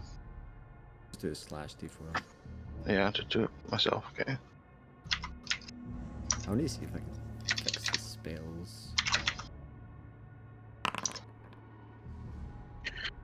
The dice above the chat roll used to be a dice roller, but it doesn't seem to do anything. I think You know, if you have the you're not thinking of something else. well in the chat log, at the chat box, there's public roll, and then immediately to the left there's a d20. I thought that Yeah, used to be. that's not a roller. That's just a symbol. Ah, fair enough. There's probably a module that makes it into. Most of the text messages be where it Dave says has. like take X damage will be set up so that they are a roll, because all you gotta do is put it in brackets and it makes it a button. But yeah. Okay. He's blinded. And he took 2 points of damage. Yeah. I don't know if that kills him or not. Yeah, it's not enough to kill him though. Okay. You can't see Godfrey. I think that's the only. Can't see you. Yes. It doesn't say he's blind. Yeah. This guy knows what his job is. He is going to turn around and he is going to run away down the passageway. How fucking dare you, coward! Yelling as he does so very loudly to raise the alarm. Has he run far enough that I can't catch up to him and attempt to hit him from behind? He can move near distance. Yeah, I don't think if you moved your distance, he would still be the near distance away from you. So if you had something that had near distance as a range, you could hit him. Do not believe I do. No, I didn't actually pick up a ranged weapon like a spear or anything like that during character creation. So I can attempt to hound him down. I can try and keep up to near distance. I think I will do that. Whilst quietly muttering to myself in an attempt to try and, catch him and knock him down. Put my hand over his mouth, but just can't get there. Okay, I'm just spacing this relatively here.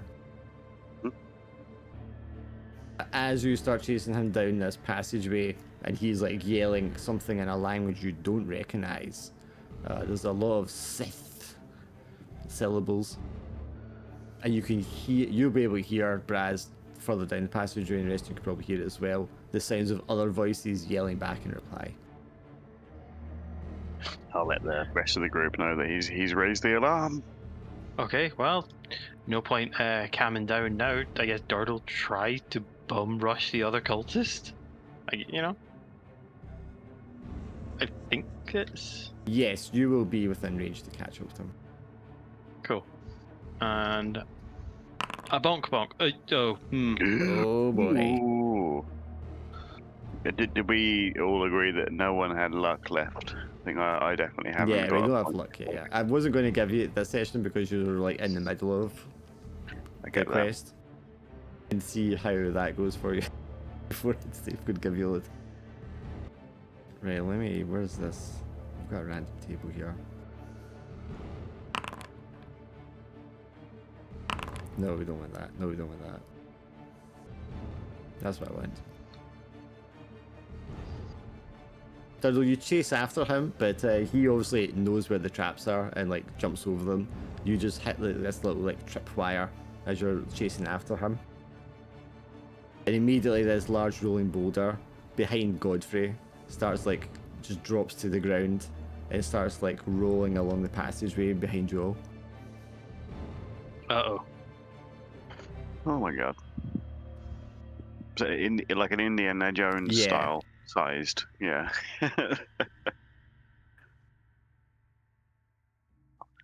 Shit, I just need to do a quick bureau back. I won't be long.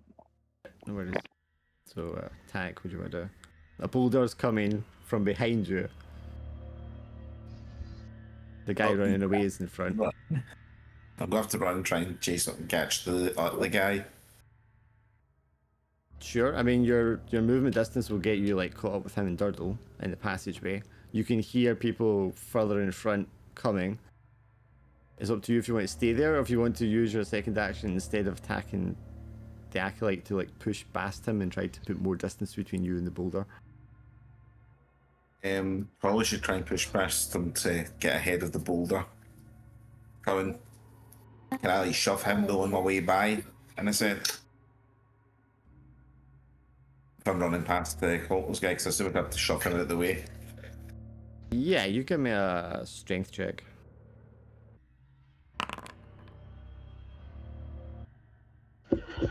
God damn it, damage first as well.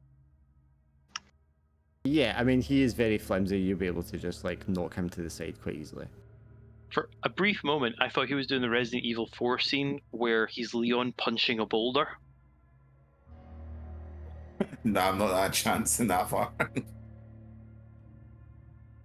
I've not got quite a high strength, but I don't think I've got that much strength to boulder smash. Sorry, I'm back. Did I just hear that you're considering boulder smashing it? No, he's not considering boulder smashing. 2 seconds, I'll deal with this. I'm listening to what's going on, right? Just so you know, right? Not So, looking for what- boulder image, I'll just put this in here. Well, so I was Hey, AFK, we haven't managed to nullify the boulder entirely. So Triggered a boulder trap. Tannic ran past the cultist, literally flinging him to the ground in his haste to get by him. Yeah.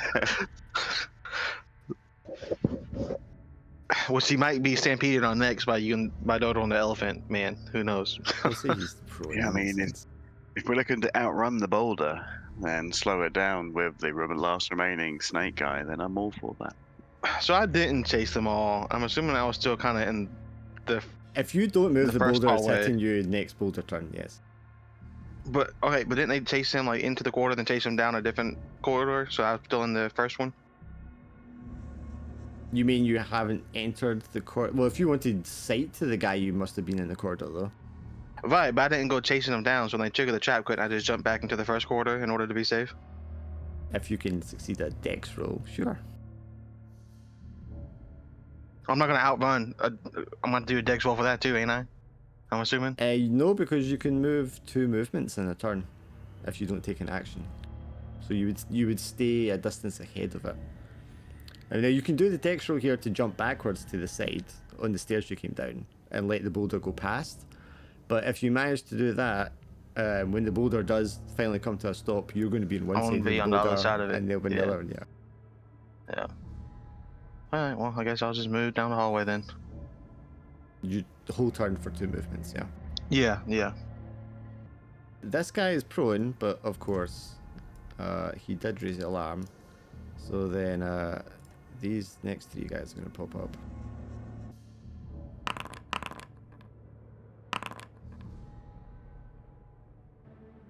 Why is there a totem? Right. I don't like the fact that there's a totem in the initiative That's for the. chart. That's I'm the sure that's for the boulder. dead guy. That's the boulder? That's representing the boulder. Okay. Uh-oh. I'm not going to spend time looking for a boulder icon. It has so this guy is I know where this guy's prone. He stood up in his turn. That's what his action was. Is it? Did you say it's 2 actions to move, or can I like shield You, bash? you always, that you guy always back get 1 on the movement. floor? You could use your action to get a second movement in a turn. Gotcha. Well, can I move as I pass this guy, do a good old shield bash and just knock him back down on the floor again? Yeah, you can also do a strength check as you run past him just to bonk him. Gladly. Here we go. Yeesh. Not so hot. That's not gonna hurt him. For some reason, the elfin with the charging shield is not enough. Maybe he just kind of like rolls out of your way or something, and the shield just kind of like hits the wall rather than hitting him. His focus is also over his shoulder, looking at this massive rolling orb of doom. Am I still able to pass the guy without knocking him down? You can pass him, yes. You're just not going to bash him. Nice. That'll be my turn, I believe. Here we go. I do have a boulder icon. Right, which is that? The first cultist. Just move these guys back a bit. The first cultist running up, having no idea what's going to happen in this passageway. It basically just like runs into the front of you two. I guess Tannic was in front, so Tannic should be here. And he's going to run up and try to whack Tannic. Are you there, Tank, still? Oh, well, no, that's not going to go well for him at all. Right, to reset this. I like that the enemy can critical fail. He is going to also accidentally trigger a trap. Uh-oh. Comes up. Oh, Well, what's new up? guy. Come on, new guy. So it says a slicing blade that causes 1d6/sleep. I'm not sure how it would cause sleep, but let's go for the 1d6. Okay, that's not bad. He's bleeds them out. So he's going to run around the corner and then try to get in like a doorway to the side in order to kind of like take you side on Tannic. And when he does, he forgets there's a trap there, and it's like swinging blades just like, and he pulls back just in the nick of time before he gets like sliced in half. But he will take some damage from that. And then the boulder moves.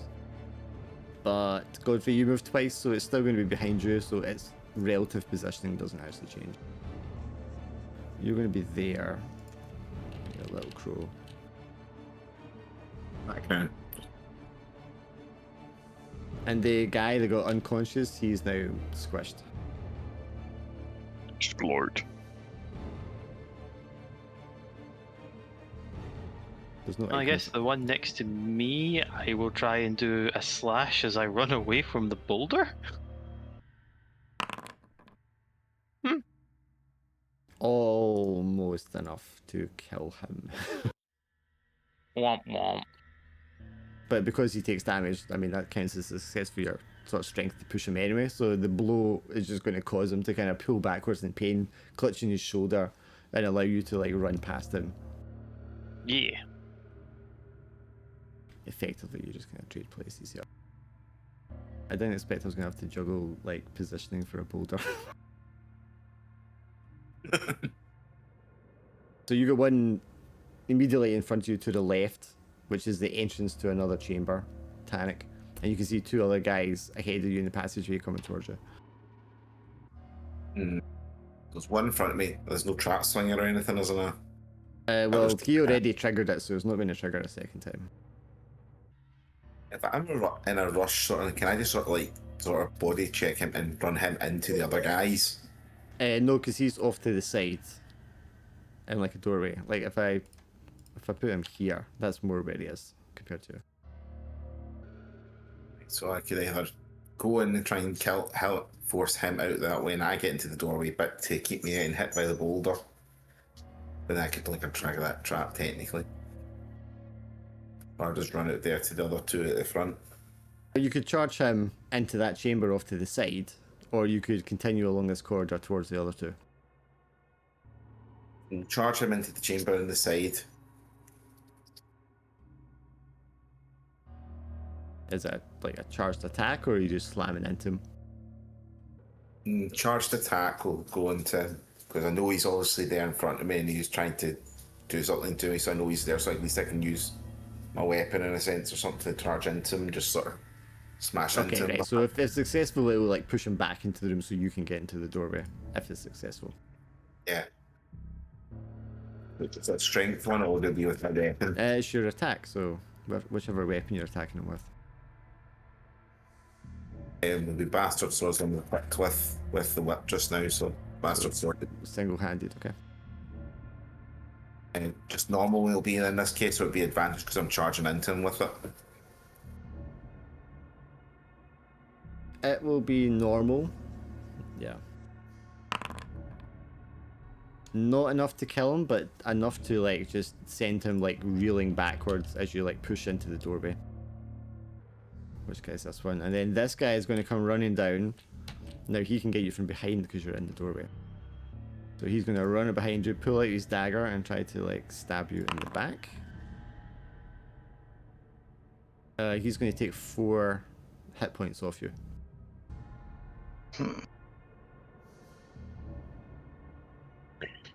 Panic, are you okay? I think I'm just gonna move my full movement. Double move. What's it say? Double move, so you're ahead of Braz. I'm thinking here. Single move behind Baz, and I kind of want to kill this guy behind us. I don't want to leave him there. I mean, you could attack him and then move. Because I know attacking is your specialty. Yeah. I'm real good at that thing right there.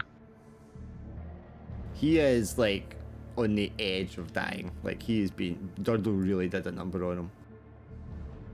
Yeah, I'm just gonna try a spell again. Yep, so you can't see And him. then D4. Space thing. I mean, anything's going to kill him. He's down to 1. Oh, that didn't work. Well, that's RD4. There we go. I forgot they are. Anything would have killed him because he only had 1 HP. Yeah. Well, I'm not gonna risk trying to hit him with a dagger when I have negative strength scores. Sure.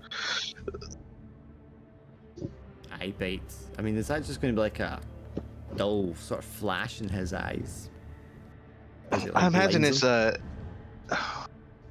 it's a witch, so I don't want it to be something so mundane, right? So I'd imagine maybe no one else sees anything, but maybe he sees like a bunch of little bugs biting his eyes or something. Oh, right, okay. So it's literally something like biting his eyes Yeah. that causes him like physical pain. If you're going to leave him behind, then he's going to be behind you here. Yeah, he's gonna be behind. So that was my one, and then my other movement, I would move up behind Baz. Yeah, so you're on par with him. Okay. Yeah. Right. So Kind of he's using Baz as a meat stealer. yeah, this guy's body blocking him, so he can't get to Tanic. So he's going to run and kind of squeeze past this guy so he can get into Braz. Indignant trunk noises. Yeah, he doesn't have anything fancy, so it's just a regular attack. It's going to take 4 off you, Braz. He is indeed. Maxing the dagger damage.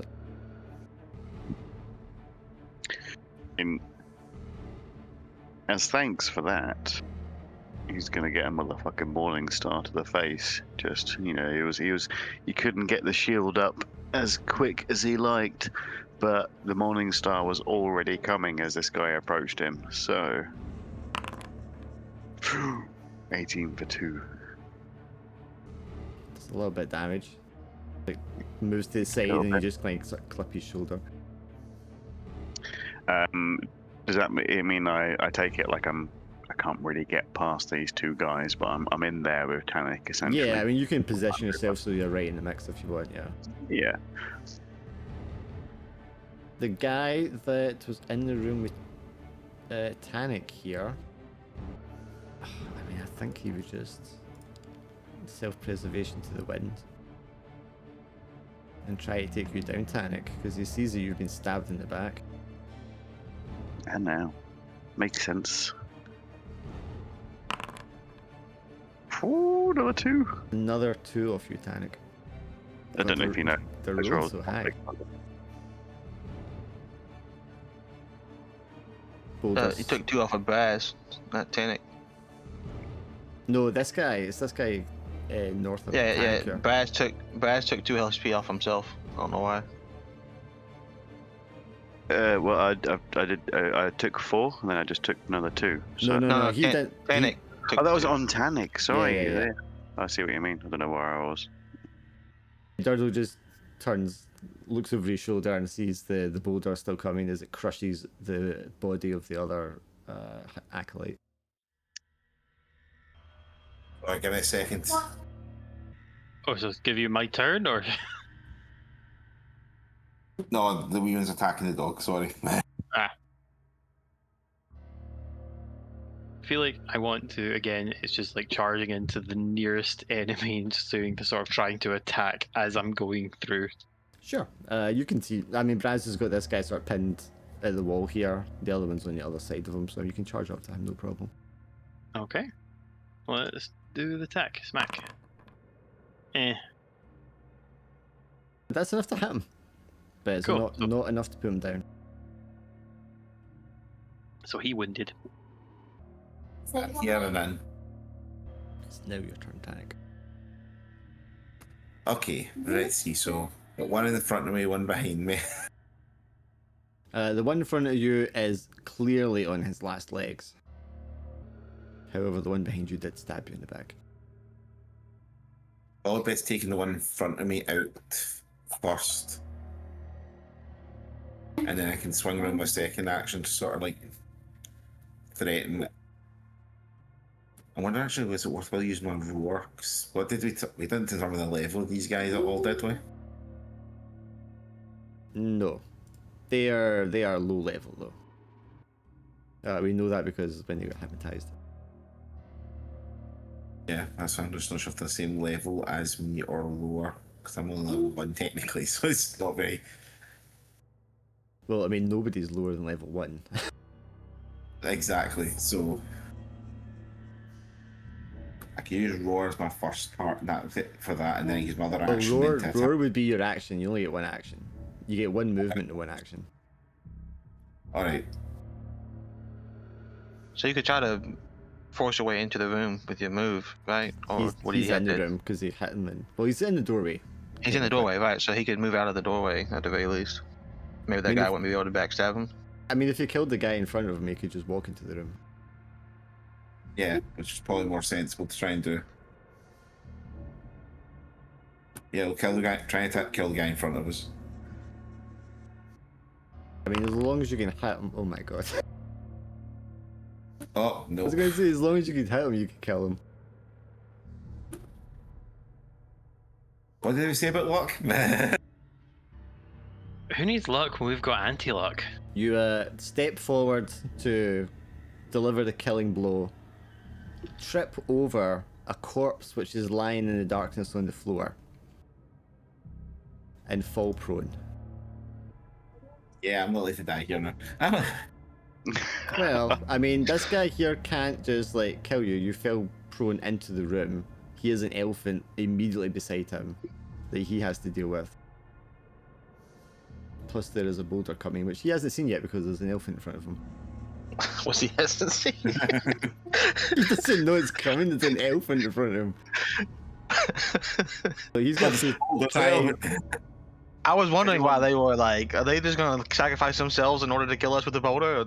So they don't know it's coming. Warned them that the boulder was coming is being squished right now, and Well, actually, let's do this. Let's see if you can sense the boulder coming. Okay, yeah, you can see over your shoulder this massive boulder coming. get some of those high rolls out of the way before he actually does something. Do another perception check. I'm going to see if he has intelligence to like save himself rather than sacrifice himself. Right, do a morale roll. Because he is a cultist. Okay, he's going to need a 15 for self-preservation. No, Might he's have going no fear of death. He is completely. Yep, he's here for the cause, so he's going to try and attack you, Braz. Maybe even just kind of like to stall you and just like keep you here. Saint Taragna, bless. Taragna. Actually, I like that better. Yeah, he's going to do a strength check to try and just like hold you there. What's your strength stat? 15 plus 2. Alright, so let's see if you can get 15 to just like hold you in place so the boulder crushes you all. Because if he can stop you, he stops everyone behind you as well. I'm carrying a hefty amount as well. I'm at 13 out of 17. Ooh. Okay, no, he like grabs you with both hands and he starts like yelling something in this language you don't understand, and he's clearly trying to like hold you in place, but he cannot overpower you, and you just like shove him to the side into the doorway. Get down. relative positioning here. You'd be there, Godfrey. Alright. I'm moving next to the guy that Dirtle is fighting, I suppose. Well, you're going to want to get past him if you don't want to get crushed this turn. I'm about to use both my movements in order not to be crushed this turn. Well, you could use one movement, but you'll need to go on the other side of him. Oh, what do I have to do not to be crushed? And then if I can still do an action to attack, then I'll do that. And if not, then I'll pass. There's one movement, but I mean, we're going to require a dex or a strength roll to like push past him if you don't kill him. Well, before I need to do that, can I just hypnotize him? And if that works, then I can just run by him, right? Yeah. Or yeah, sure. Is it you said one movement, one action? That would be your action, yeah, to try and hypnotize him. And then I can just move past him then you can move without past being him. cursed? Yeah. So this guy. Assuming you hypnotize him. Okay, definitely, yeah. So he just suddenly goes into a trance and he's not able to prevent your movement, so you move past him. And because Braz is blocking this doorway, you're not going to get into that room, so you're just going to go past the room. Yeah. This guy is in a trance, so I mean, he doesn't do anything. He's just going to move randomly, right? Oh, that's what it says, apparently. But he's still got line of sight to you. Oh, okay. So I got to go. Try to think, because you're going to go past them. I mean, you're still within line of sight, but he'd have to be staring at you, right? I got the go. It's gonna stay with Dirtle. Oh, okay, okay. So I guess that's how it's balanced. If the NPC moves randomly and breaks line of sight, it can... Yeah, because if he goes around a corner or something like that. But there's nowhere for him to go. He's in a corridor, so he can't go anywhere. So he just stays there. Stumbles towards the big boulder. The one sandwiched between me and Braz and Tannic, has he been hit yet? Yes, he did get clipped. I think you hit him with 2 damage with your Morning Star earlier. The guy that got suckered. I mean, if he's not realised that a massive boulder is coming, I think he's going to also get hit whilst I try and He was the one that around. did realise, but he couldn't hold you. Yeah, he tried to hold you back with his strength check. Oh, failed. yes. So I think as the guy enters my personal space, he is just going to get the best that Braz can offer him, which is a 13 with a 6 damage. To the face. Possible. Yeah, he's dead. Please, it's the blessed morning star. It's more than just a mace. Sorry, he's been blessed. The eternity. It may just be the cheapest club with the the most dark iron wrought sunburst head topper, but the blessed morning So I mean, you star could of the step past. over his body into that room that Tannic's in if you want. So then that would take you out of the path of the boulder. Oh, so is it so where Godfrey is? Does the corridor go in 2 directions? Yes, the corridor continues on. Tannic is like moves into a chamber to the side. Yeah, I couldn't get into that because you guys are blocking it, so I had to just keep moving forward. I'll just move him to the Sounds side there. good. Does it leave any room for Godfrey and Durdle to also join us? Yes, because you were in the doorway before, but now you're like in the room. Brilliant. Yeah, obviously, Braz will do his best to make sure all of his boys get out of this alive. And you're seeing I that, appreciate the survival help. Tannic is in a bad spot, however. The cultist is in a bad spot because now there's a lion and an elephant pinning him into this chamber. If anything happens to Tannic, I'm on you, boy. Well, he himself wants to live. Oh, actually, let's see if he does want to live. Let's see if he remembers his training. No. I'd love to see it. He knows, like, going through his mind is, I know we had all these escape passages planned, and we were told in, like, induction where they were, but he just, in this panic just now, he cannot remember for life and where it is.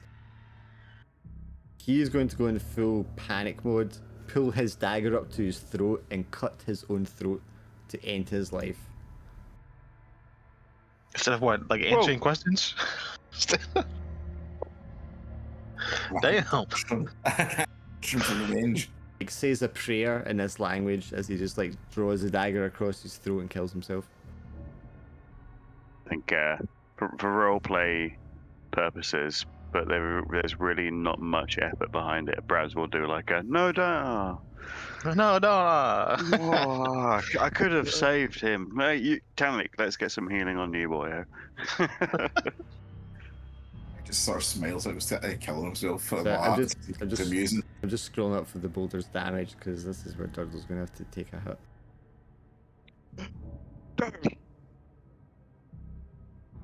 Turtle.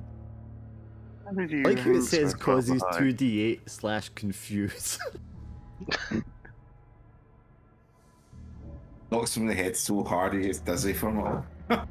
Okay, this could be very bad, or not too bad at all.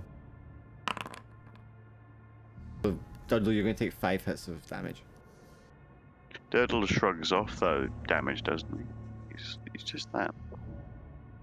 He's just that hard. I don't shrug it off, but I have a chance to restore it.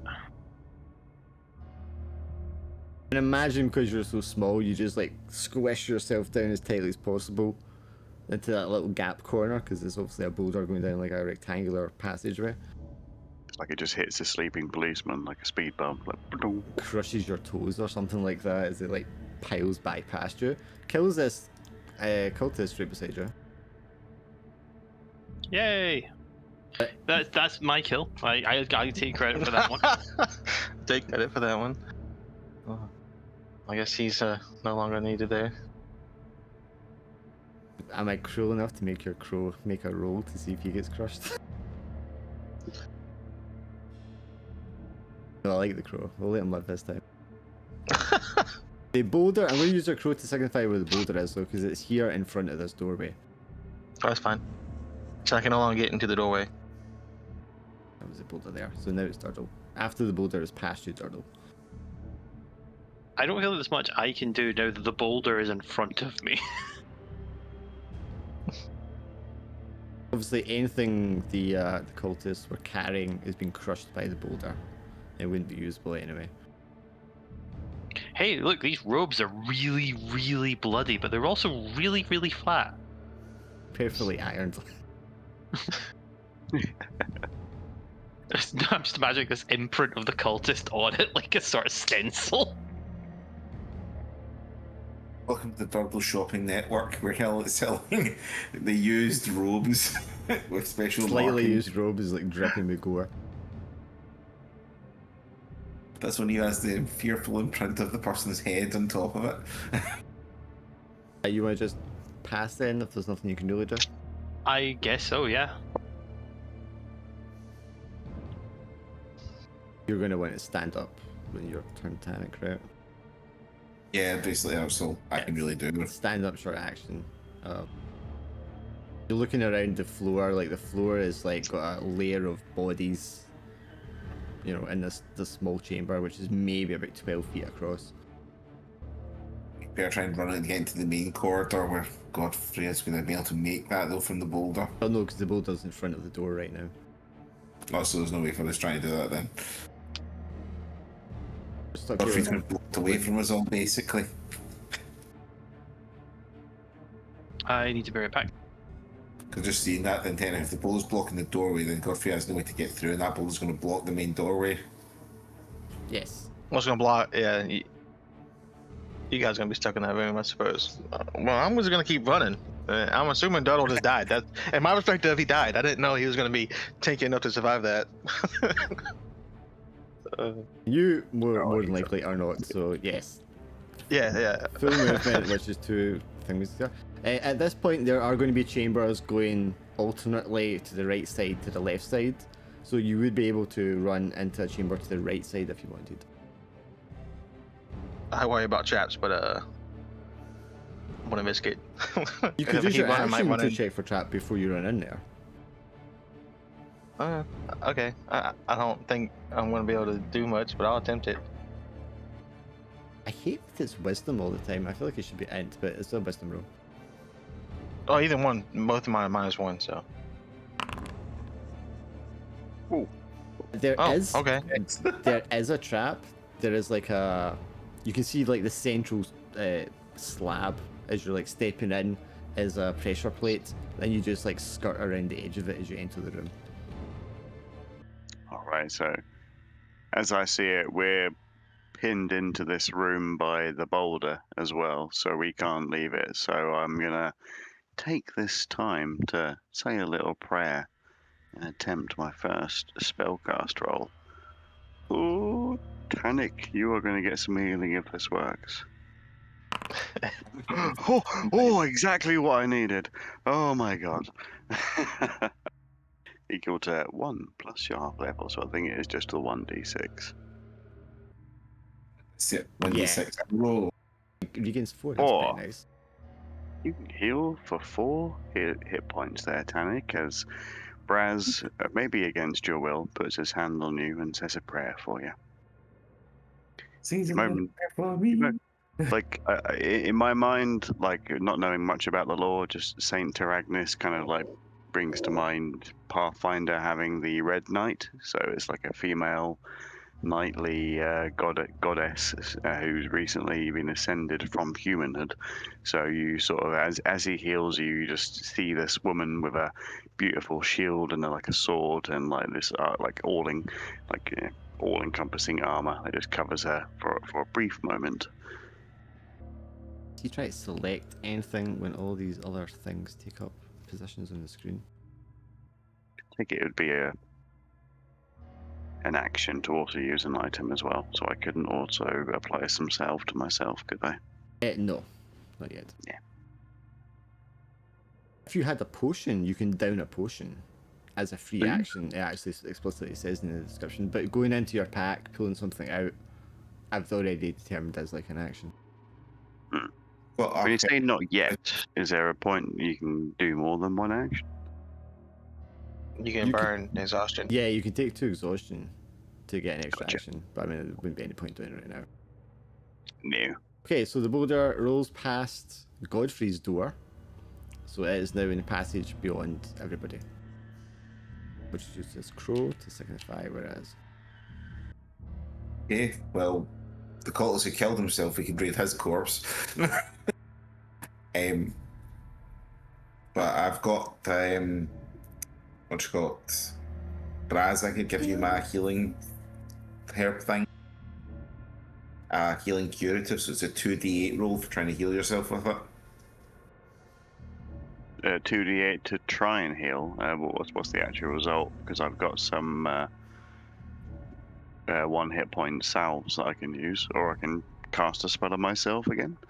I've got a salve as well if you want to just get you that high at the same time, but Well, no, I've got stimulant. I think a salve is just 1 hit point. You rub it on a wound. yeah, salve's would, one point, Mental, and the herbal curative better of this herb, the I can't say it. Imbiber of this herb regains 2d8 hit points. Might be worth saving that, honestly. I think I'll just. I would use magic as long as you had access to it, and then because he might lose his spell, and then we really need those. Yeah, but 2d8's quite a lot. If I cure 1d6 and if you have at a pinch 2d8. You also want to watch that you don't do that video game thing where you get to the last boss because you've kept all your potions. Well, I'm not keeping them because I'm afraid to use them. I'm keeping them because you have access to magic, and then if his magic is gone, and we've already used our potions, then we'll pickle. Yeah, I'll try and cast a spell. If I fail, then. I was going to say it's my than out anyway, but it's If I feel whimper. I was going to say technically the choices. That's when I was discussing it with you. Wait a second. Okay, so Tank, yours goes first anyway. So do you want to use the salve on him or yourself? I'll use the salve on him. Yeah, so Braz, you're going to regain 1 HP anyway. And then Braz, you try to cast on yourself after that, yeah? Yes. You don't have to roll on a normal failure, do you? It's just a. No, the mishap's only when you get a critical failure. And so I can't.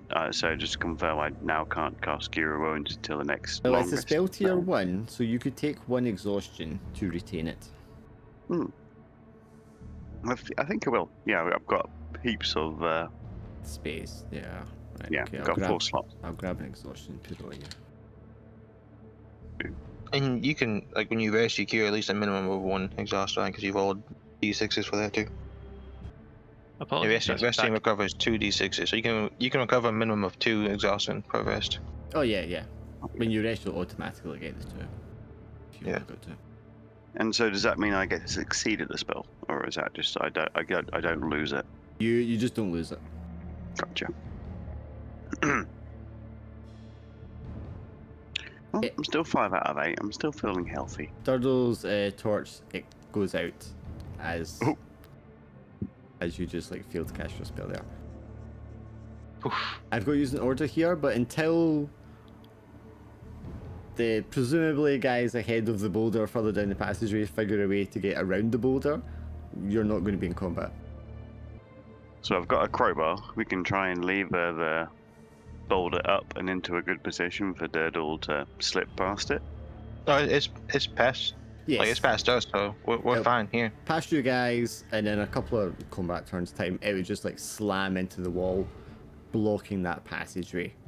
So there's no way for you to. There's all these chambers left and right as you go down this corridor here. There's probably like another 2 rooms on either side before it gets to the point where that boulder is blocked the passageway.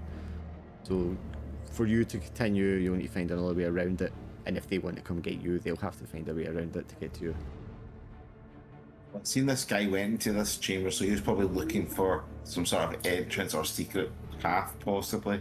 Yeah, I mean, you literally seen him like padding the wall as if he was trying to like activate something. So I'm going to do a check to see if we can find either the passage or double check for traps anyway in this room that we're in. Yes, that is. I'll call the rest of the team together first. I'll give them sort of roll a shout to come this way.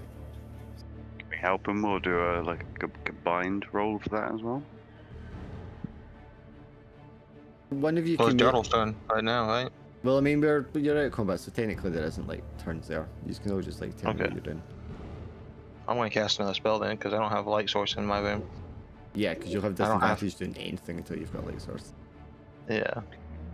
Yeah. I don't have torches on me. I could use my last oil flask for my lantern. If that runs out... Oh, you said you cast that spell. I see. Well, I'm in a different room than you guys right now, so at the moment. Gotcha. Yeah, if I use up my last oil flask, Tannic and Durdle, do you guys also have an extra light source after this? I've got a torch, so I can use my torch starting. His witch light will last until the end of the session now. Nice. Well, I can snuff my lantern when he comes back to us with his witch light. Yeah, okay. The chamber that you're in, Godfrey, does not have bodies in it like the other one did. It seems to be where they're bedded down. You can see just like blankets and hay and like large leaves off the trees have been like arranged down here for some sort of padding on the stone floor. You can see there's like it wouldn't be like a campfire or a fire pit, I think, but there would be like signs of where they've been like eating in the center of the room here. So you see like small animal bones and things like that. This is where they bed down, and I'm assuming there's like, I don't know, backpacks or dressers or a table or a chest or something to keep their belongings in. Normally you would think so, yes. Doesn't seem to be any There's belongings in here though. That's crazy. So it's a pyramid scheme. They're giving everything to the guy at the top. Yeah.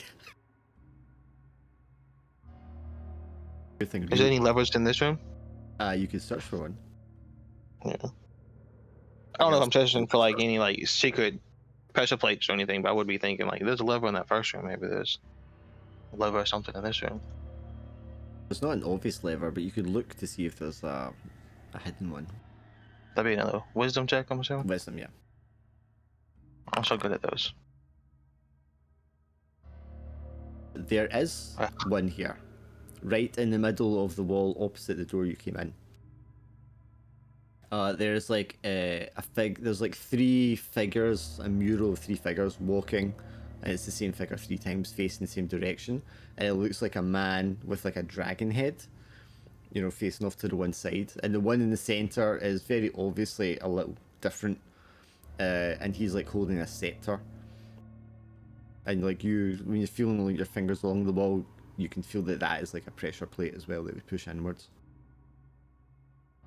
I'm gonna push it. You push it and the door just like moves back an inch and it slowly just like rolls to the side. Just enough for you to kind of like go side on and slip into the passageway. Oko's gonna go out into the hallway, kind of like squat, you know? Like squat! And then like down the passage, and he's gonna come back into the room. But he can talk, by the way. Talk. Follow the bird. He can talk, yes. As we join up, I'll snuff the lantern in favour of his witchlight. And he would warn you about the pressure plate trap. Step gingerly around that spot on the floor as well. Put you here because I'm just going to assume you're all like together then, and then leave these bodies away up here somewhere. So, looking down that dodgy little side passage, I'll say, who wants to go first? Well, luckily I can actually move the witch light, so it doesn't like just hover over me. I can move it around the room, so I can move it down the passageway. It's not stuck to you. No, it's not stuck to me.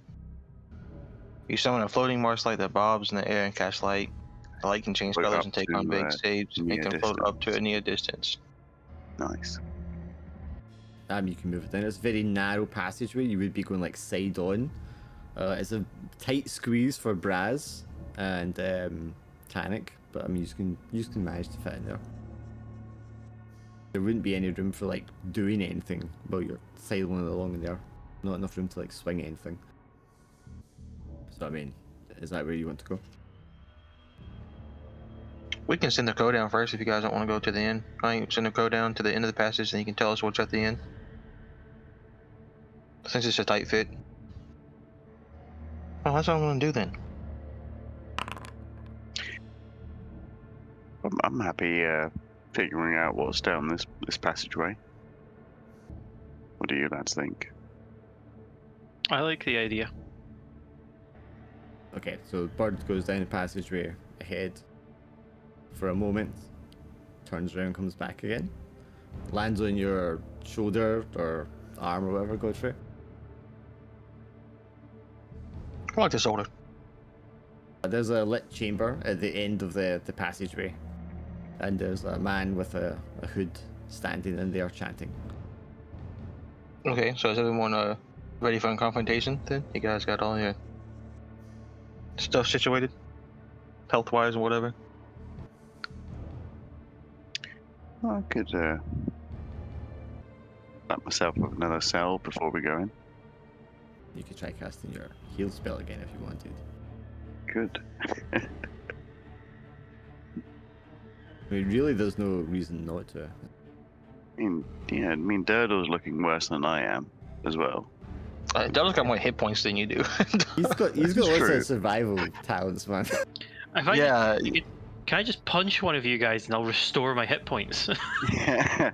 But I mean, yeah, that's true. I'll quickly try and cast a healing spell on myself. Ooh, he succeeds. So like, we're not in any like combat right now, so you could just attempt to keep doing that. It's about as much as a replenishable salve. I mean, it's a free one. Yeah. And Durdle, would you also appreciate the Saint's blessing? 1 sec before you do that. I was gonna say, are you gonna baptize me again? I'll always do my very best. Well, what's the worst that's gonna happen? It's not gonna beat the time you accidentally chopped off one of my horns.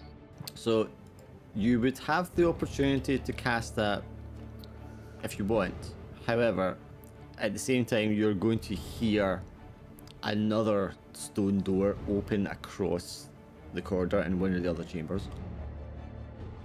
I think drawing attention to ourselves with So if- another I baptism. mean, if you this want early that to Durdle. be your action that you do before something happens, that can be your action. To attempt to heal Durdle or heal myself, sorry. Well, whichever one you want. So not the heal he just did, but if he's trying to do a second heal is what he's asking. Yeah. You've got time for one action before something happens. Does anybody else want to take that action instead? Well, you can Well, all do yeah. one action because it's all happening at the same time.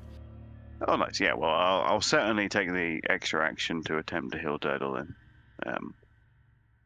Sorry, I missed a little bit of the situation. So there's somebody praying, and Yeah, someone at the end of the hallway praying. So I was like, we all topped off for like anything we want to do. So he's going to heal, but then as he's healing, we hear another door open up in one of the other chambers. So Damn. we all get like one last action before something happens. Like, with that knowledge. So Braz heals Durdle. What the rest of what you want to do with your one action? I might try to use my stealth to try and get in close, to get in for an attack before anything happens. Okay, so like standing at the side of the doorway or something. Yeah. Okay.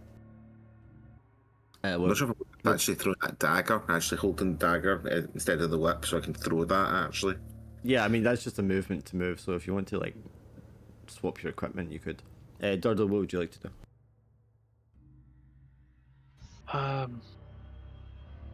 I guess like position himself in front to expect the horde of enemies. Brace his shield. 'Cause I can't expect that. I don't think I've got much in the way of actions to do. So prepare his sword and shield. It's clobbering time. Godfrey, was there anything you wanted to do? I would place the caltrops in a way. Cause I know that trap pressure plate's there, right? So then people coming in are gonna know it's there. So I'll try to place my caltrops in a way people would step to get around the pressure plate, so they'd have to step on the caltrops or make a really big jump or something. You mean so that when they're trying to avoid the caltrops, they would step on the pressure plate? Well, or if they're trying to avoid the pressure plate, they have to step on the caltrops. Yeah, like, yeah, they're yeah. gonna have to Yeah, do yeah, one or yeah. the other. Yeah. Well, let's see if he does step on it. No. So he's going to take. Does it say in the caltrops what damage they do? Oh, let me look up the item real quick. Because I would assume it's just like one. I'd assume it's not a lot. Take 1 damage and can only move at half speed for 10 rounds. Okay. He's going to take 1 damage. He's going to come into view as he like creeps around the corner and like steps to step around the plate and steps on some caltrops, and he just goes, it lets out a yelp of pain and surprise. But he is in your line of sight, Durdle. And then we'll resume the combat order here.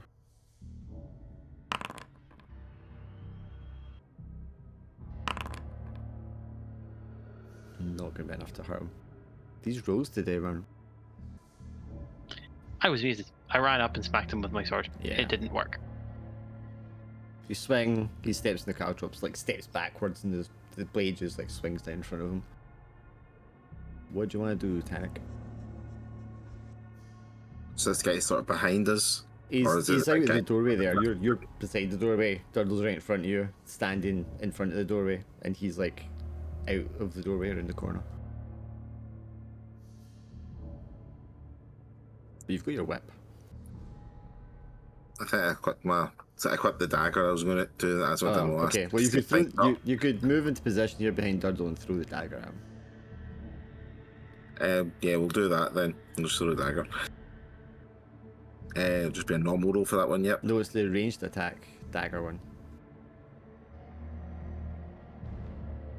Right, so I click on dagger and then Oh, yeah, as long as it's under the ranged attack one.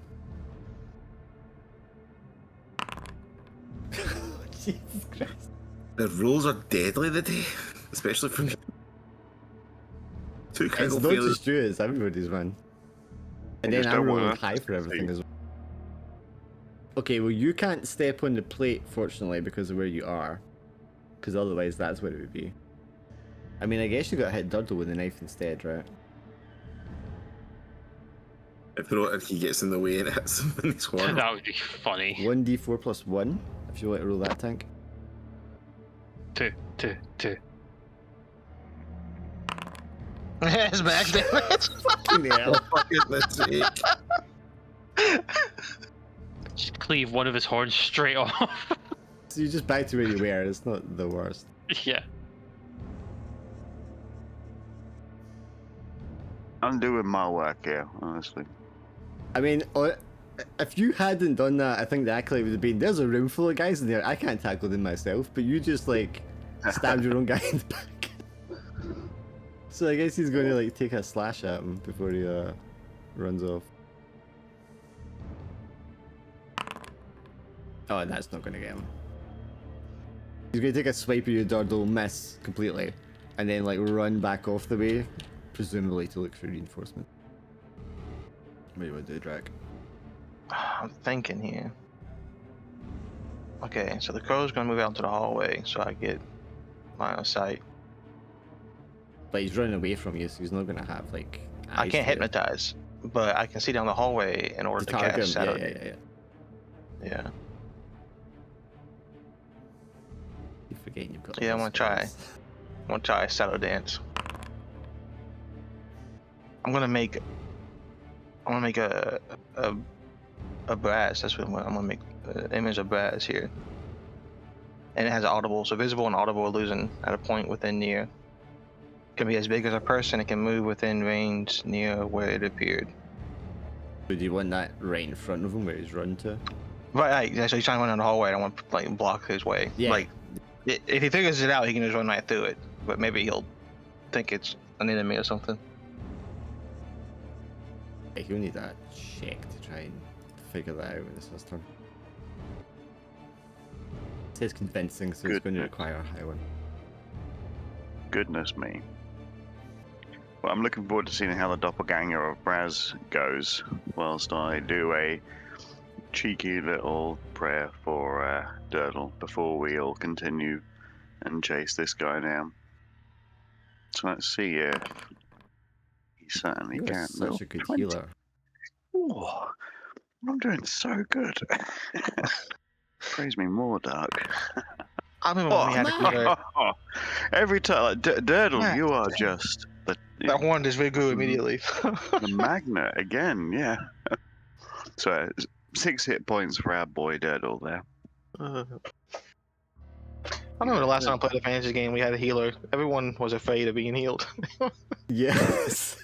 Buntsman. No, he kept like crit failing it, so he kept damaging the people he was trying to heal. Let's try again. Ooh. I think I hit. That takes him right down to his last hit point. Oh. Do you want to take exhaustion to do +1 damage? Yes. How do I mark exhaustion? Or is it just a status effect? It's an item I need to give you. It takes up a slot in your inventory. Cool. A little bit extra heft to put into it in your stored. I mean, you can describe how you kill him if you want to kill him. If you made it a stackable item, we could increase exhaustion that way as well. I imagine he just sort of, like, out of annoyance, he just, with his a chipped off horn, he just probably throws it at the cultist, who just takes it the back of the head and just falls down dead. Or the dagger, whatever was on him. Just turn around to Tarek and just go, right, see, next time when you're killing someone, humans, like, I know I'm wearing robes of a cultist, but I'm a bit small to be a cultist. So pry the dagger out of his back. There's a small toy. How could it hurt you? So yeah, you now have 2 rooms opposite end sides of the corridor here, and both of them have these passageways in them. Which one are you choosing to go down? Well, we go down the one with the guy, and obviously either capture or kill him, whatever. And then we explore the other one afterwards. Will be my bed. Will be my vote, let's just say. So down the one that your crow spied down already. Yeah, because we know what's down there already, and it's just one guy. Like, we don't know what's down the other one, so Sure. I'd rather not have an enemy behind us. That's just my vote, obviously. If you take him out, then at least that's one less enemy. Do the old Durdle Brad's charge forward. I should try and do a stealth kill. That may be better. Would that not?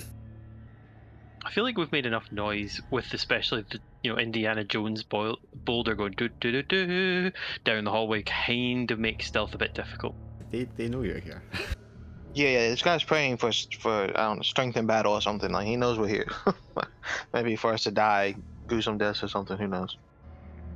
If you start to go down that back into that other chamber and then through the narrow passageway, I'm just going to line these up in the order that you're going to come out of it in. Presumably. He's in here. Godfrey, you would want to be the rear, correct? I'd like to be exactly what you put me. Oh, okay. Nestled comfortably between your colleagues. Yes. Clear all these. Yeah. Tannic with Durdle keeping overwatch, and then Braz looking behind. They've all taken enough damage that I would have been dead from either one of them. so I just need to do it.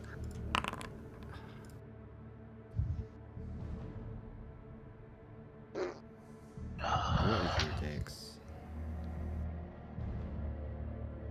As you are still in the passageway, making your way along, behind you, Braz, another cultist catches up to you, and he is also sort of sliding along the passageway towards you, dagger drawn. Now there's not enough room here to swing. He could thrust into you though. Did he make it over the cow drops while I was seeing him? Oh, that's right. You should do a wisdom. Does he remember the traps there? Oh, critical? No, he does not.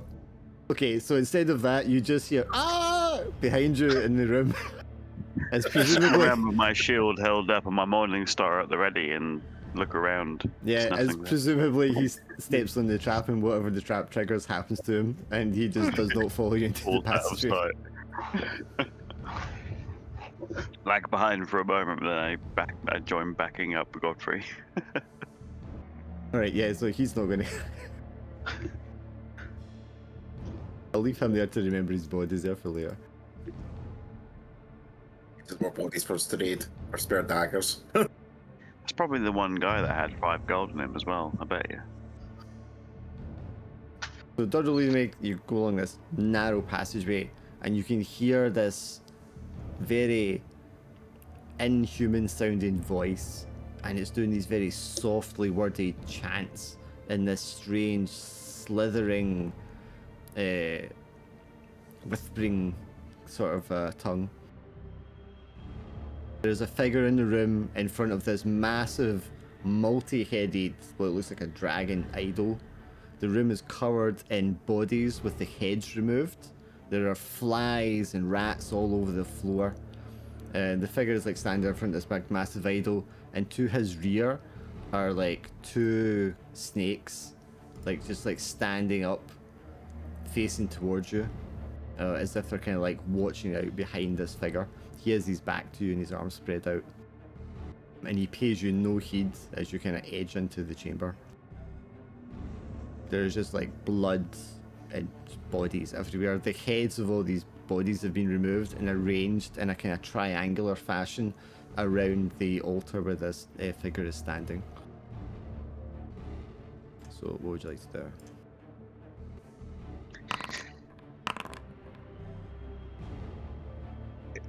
Anything that I could recognize about his setup? See, like intentions or possible outcome for what this guy's trying to do here. Definitely in the middle of some sort of ceremony.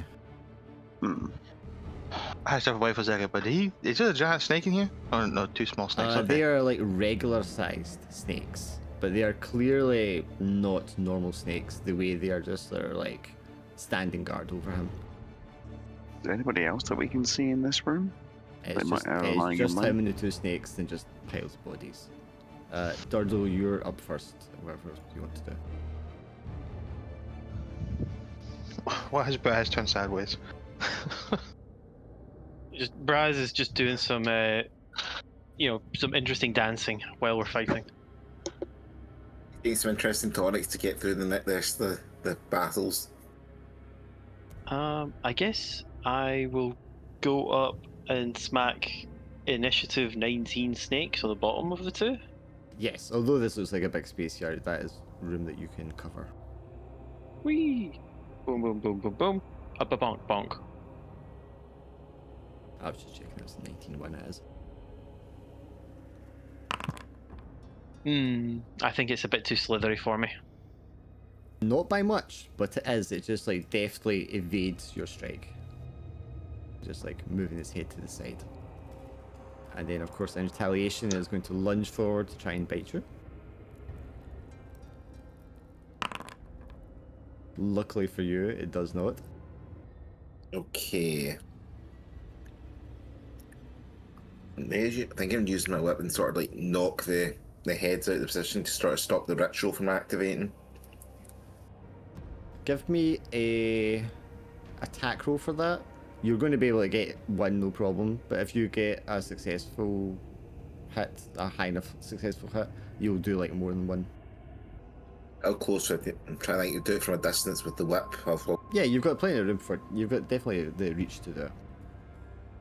Just to see if how many you like knock over. Oh, 20. Yeah, I mean you could do like a side swipe, and there is 13 heads on pikes.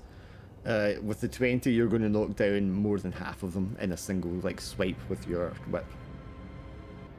And as you do so, the figure stops chanting.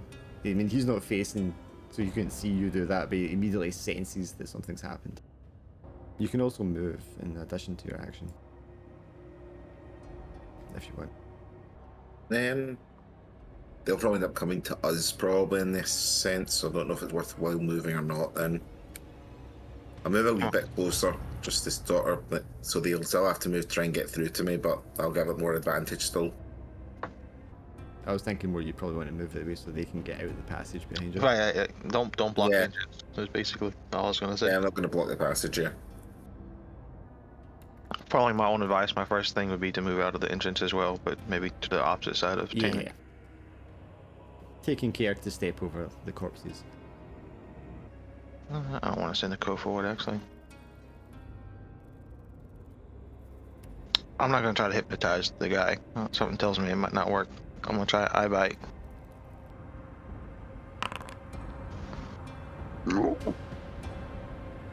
Boom.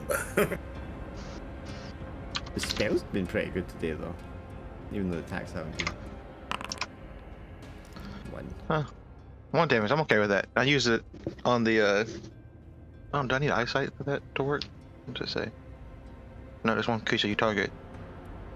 Okay, yeah, so I'll use it on the snake guy so he can't see me. Drag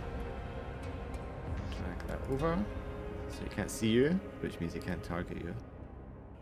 Second snake is not going to waste time with Turtle. Instinctively, it just like moves over towards. Is he going to know that? Yes, it's going to move over instinctively towards Godfrey. An attempt to bite you, Godfrey.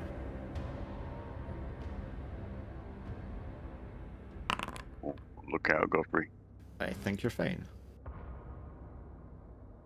Yep, you're fine. I think as that snake attempts to take a bite out of Godfrey, am I able to get this far and Yeah, get within range? You can move right up to where Durdle is if you wanted.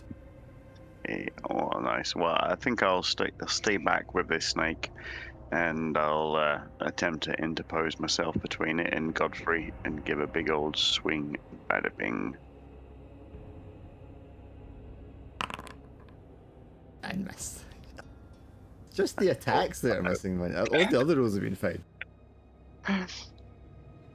Yep, it just deftly again just moves to the side, dodging your blow.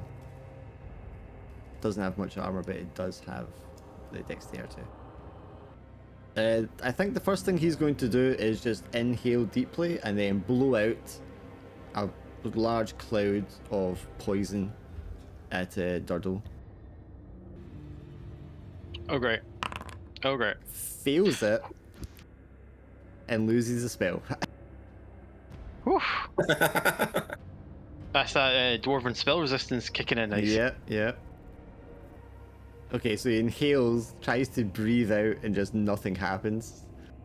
I imagine he breathed in and he's like, Yep. There's less I've not washed in 3 days. Or I'm months. gonna try and smack the snake again. Oh, it just keeps slithering all over the place. Man. You could take 2 exhaustion to make a second action. I can't because I only have 1 spare slot. Okay then. Snaky's gonna try biting you again. Man, okay, they also can't fucking attack. You get fucked. Right.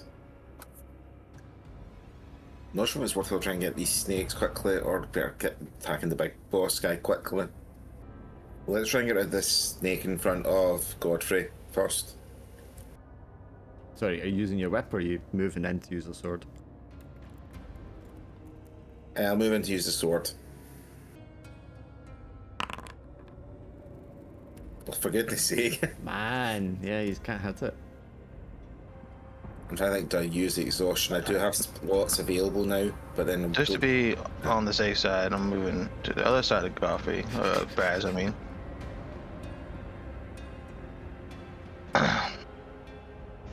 Attempt to use the exhaustion there, I was going to say, actually, and then try You to can if you want, yeah. Got 3 slots, so just take up... What does it take up? 1 slot just now, or 2 slots? Would it 2 take up for the Takes- action. 2 for holding the action. And exhaustion doesn't come... doesn't go away until we rest, doesn't it? Correct. Yeah. Yeah, probably not be that far resting by the time we get through this, so may as well risk it. Yeah, I'll take it and go for one more swing. Hope for the best. There's your 2 exhaustion. You can swing again. It hits this time at least. It hits. One-handed, only- unfortunately. Only for 2. Not enough to slay it. Okay, Godfrey. I'm going to attempt. I'm trying to hypnotize the snake we're dealing with, I guess. Which one? Do I have line of sight to the one that Dardle's fighting? Yes, you can see both. Like of them. eyesight? Yeah, so I'm gonna try to do that one. Failed. Now I will take the exhaustion to save my spell. I think I'm gonna take the 2 exhaustion. I have 2 slots left open to do another action. Okay. I'll try that again. I failed again.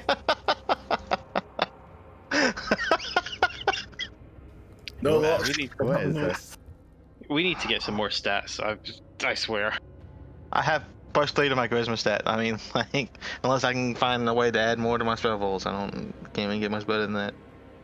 +3 is better than my +2. You ain't no slouch. Snake trying to bite Tannic.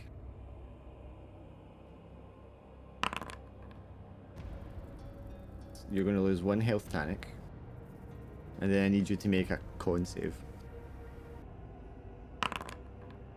Yeah. You're going to go to 0 health instantly.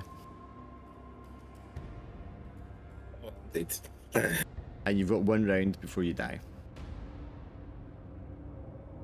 Am I able to use healing item at all? You can't do Yeah. anything.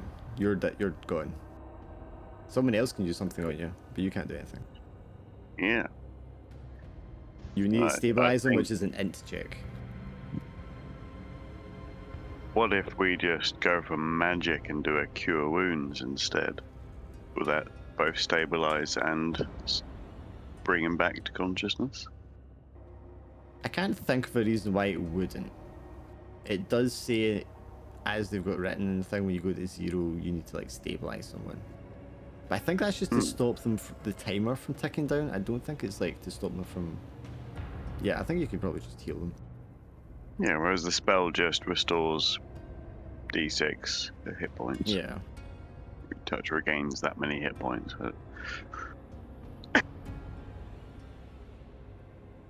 Don't know if that means it's. Yeah, as long as you can heal him so he's not at 0 anymore, then he's not going to have a death timer anymore. I would think. Standing right next to him, so let's see. Oh, 19.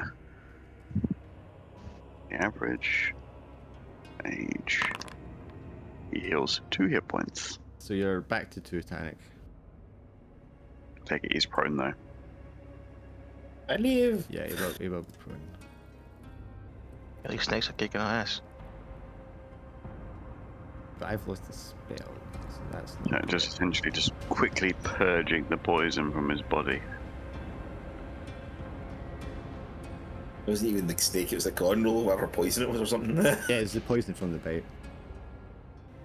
Alright, the cultist, he's outnumbered. You just got up again from the snake, so he's going to try another spell. As he starts waving his hands around. Which does succeed. Oh boy. Please no more snakes. No. Oh, he got 3 more snakes. Swarms of snakes. So these have a lot more life than the regular snake does. Oh, great.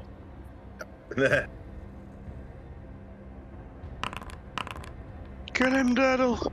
Holy crap. And it's one of them things. And they're all super fast. Which one's this one? This one.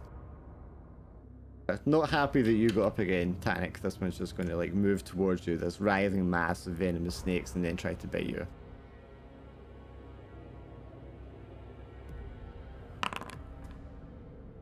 So what's your AC, Tanic?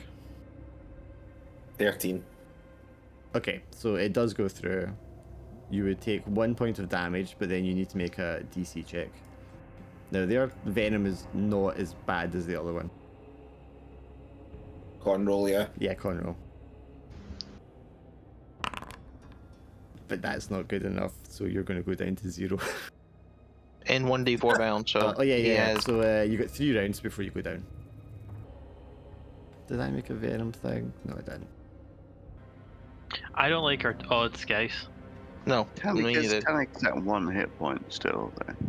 It went downhill when we all failed like 3 times, 4 times in a row. We failed 4 times in a row. Yeah. Darko, basically. could you also make me a con roll, please?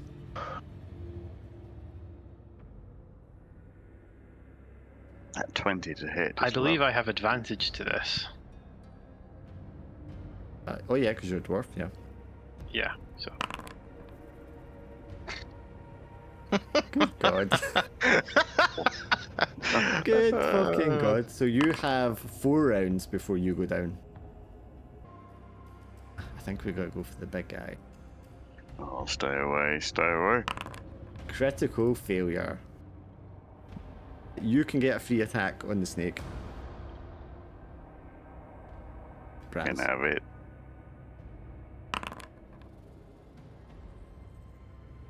Eat my 6. Well, you. Yeah.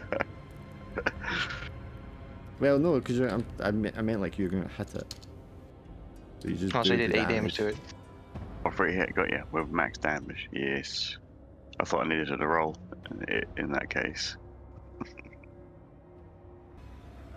Trying to set up the trackers here so I remember how many turns they've got.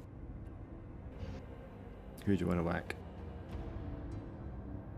There's no Gonna opportunity. smack a big pile of snakes. Sorry, there's no opportunity of attacks either. So if you wanted to move away from them and hit the other guy, you could do that too. Oh, the boss creature. Yeah.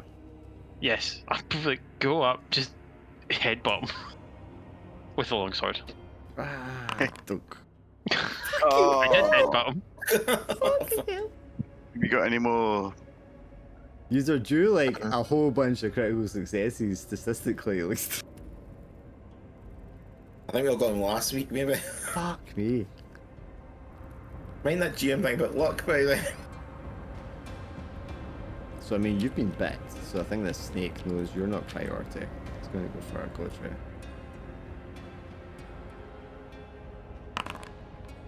That's a crit. Okay, Godfrey. Oh wow. You take Wow. 4 damage, and then it's a DC con. Okay, so you're down to 0. Okay. Alright, party wipe on our first mission. I love it. Titanic, you're not down to 0 yet. You should still be at the, was it 1 or 2 you were at? All life away as well. What's that? You took all the damage. The damage was enough to take me down to 0 as No, well. you only did 1. And Yeah, had you had 2. 2 health. Alright, I thought when you said I went down to 0 in the first No, one. it no, was the no, same. no, no, no.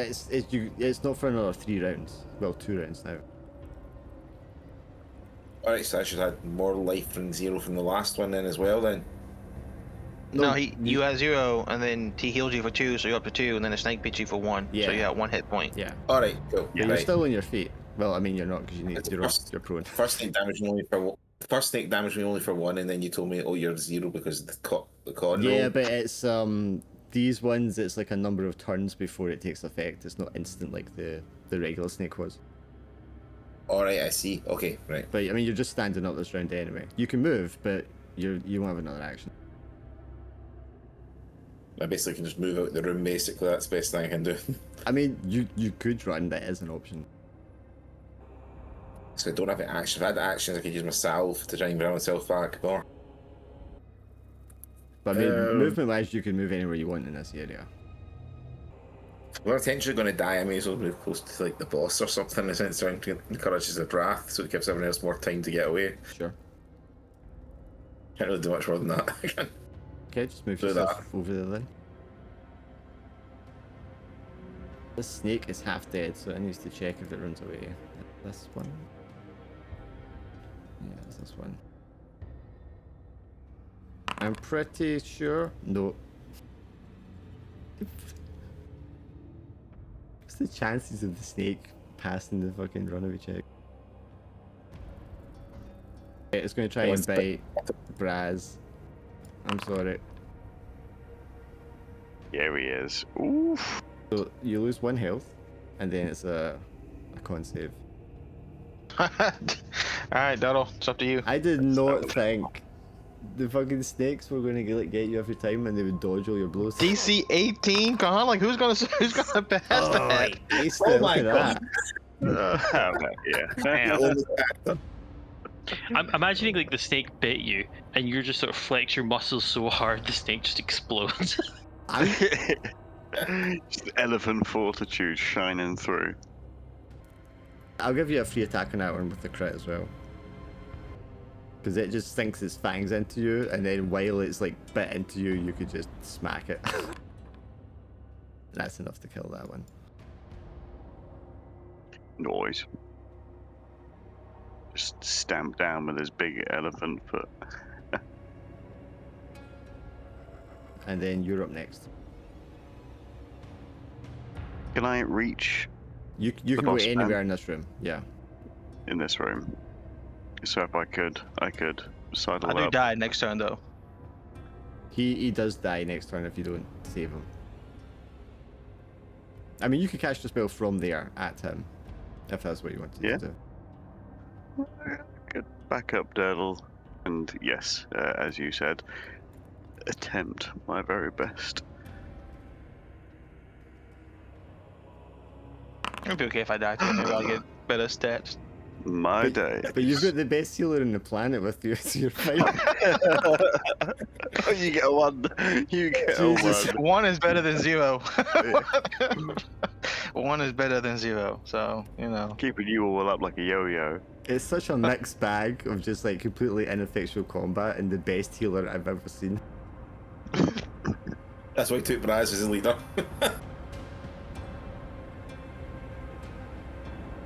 How do you go down? You got these, boys. Okay, I'm going to take a swipe. Well, I'm not going to swipe. The cultist is going to take a swipe at the healer. Good old-fashioned sword swing, which does 1 damage. You can have that 1 damage. He's still got a shield that he can sacrifice if it needs be, but... Okay, so Durdle is like... It's still full, so the snake's going to try and get Durdle. Yeah, but I've got like 3 turns left. I mean, these can only do like 1 at a time. And it misses anyway. Yeah, fucking Okay, done. so Durdle, you get 3 turns now, because it's combat turns, it's not like your turns. Mhm. Mechanic's 1 less than you. Where's this guy? If I can get Braz. Oh, Nope. 7 won't. And then this one needs to check to see if it runs away. Which it does. So this swarm just sort of like loses cohesion and they'll just like slither off in different directions. Well, try and headbutt the leader again. Why do I keep closing my work pad? There we go. Bloody hell. It's got -1 dexterity, right? My longsword doesn't use dexterity, I think it's strength. I meant Yeah, more that for way. giving him a 9 armor class. I'm sorry, Drac. I'm only at 0. 0 HP. I need the death timer, so I do need a roll. Yeah. You don't need to roll because that's going to take you down to 0 anyway. 0. Yeah, I'm going to roll your death timer secret here so we don't know. Okay. What's your con mod? +1. Okay, so you know you've got at least 2. I have a phobia of snakes after this. I know, right? We all probably should. There's not really much I can do because I can't do anything other than move, so. You can attack now. What are you talking about? Attack now? I thought I couldn't attack. You couldn't attack because you had to stand up last time. Yeah, you were prone last time you Oh. had to stand up, that's why you couldn't. Alright, that makes sense then. I'm a bit lost there from that. I'm going to move on and then attack the boss then. Okay.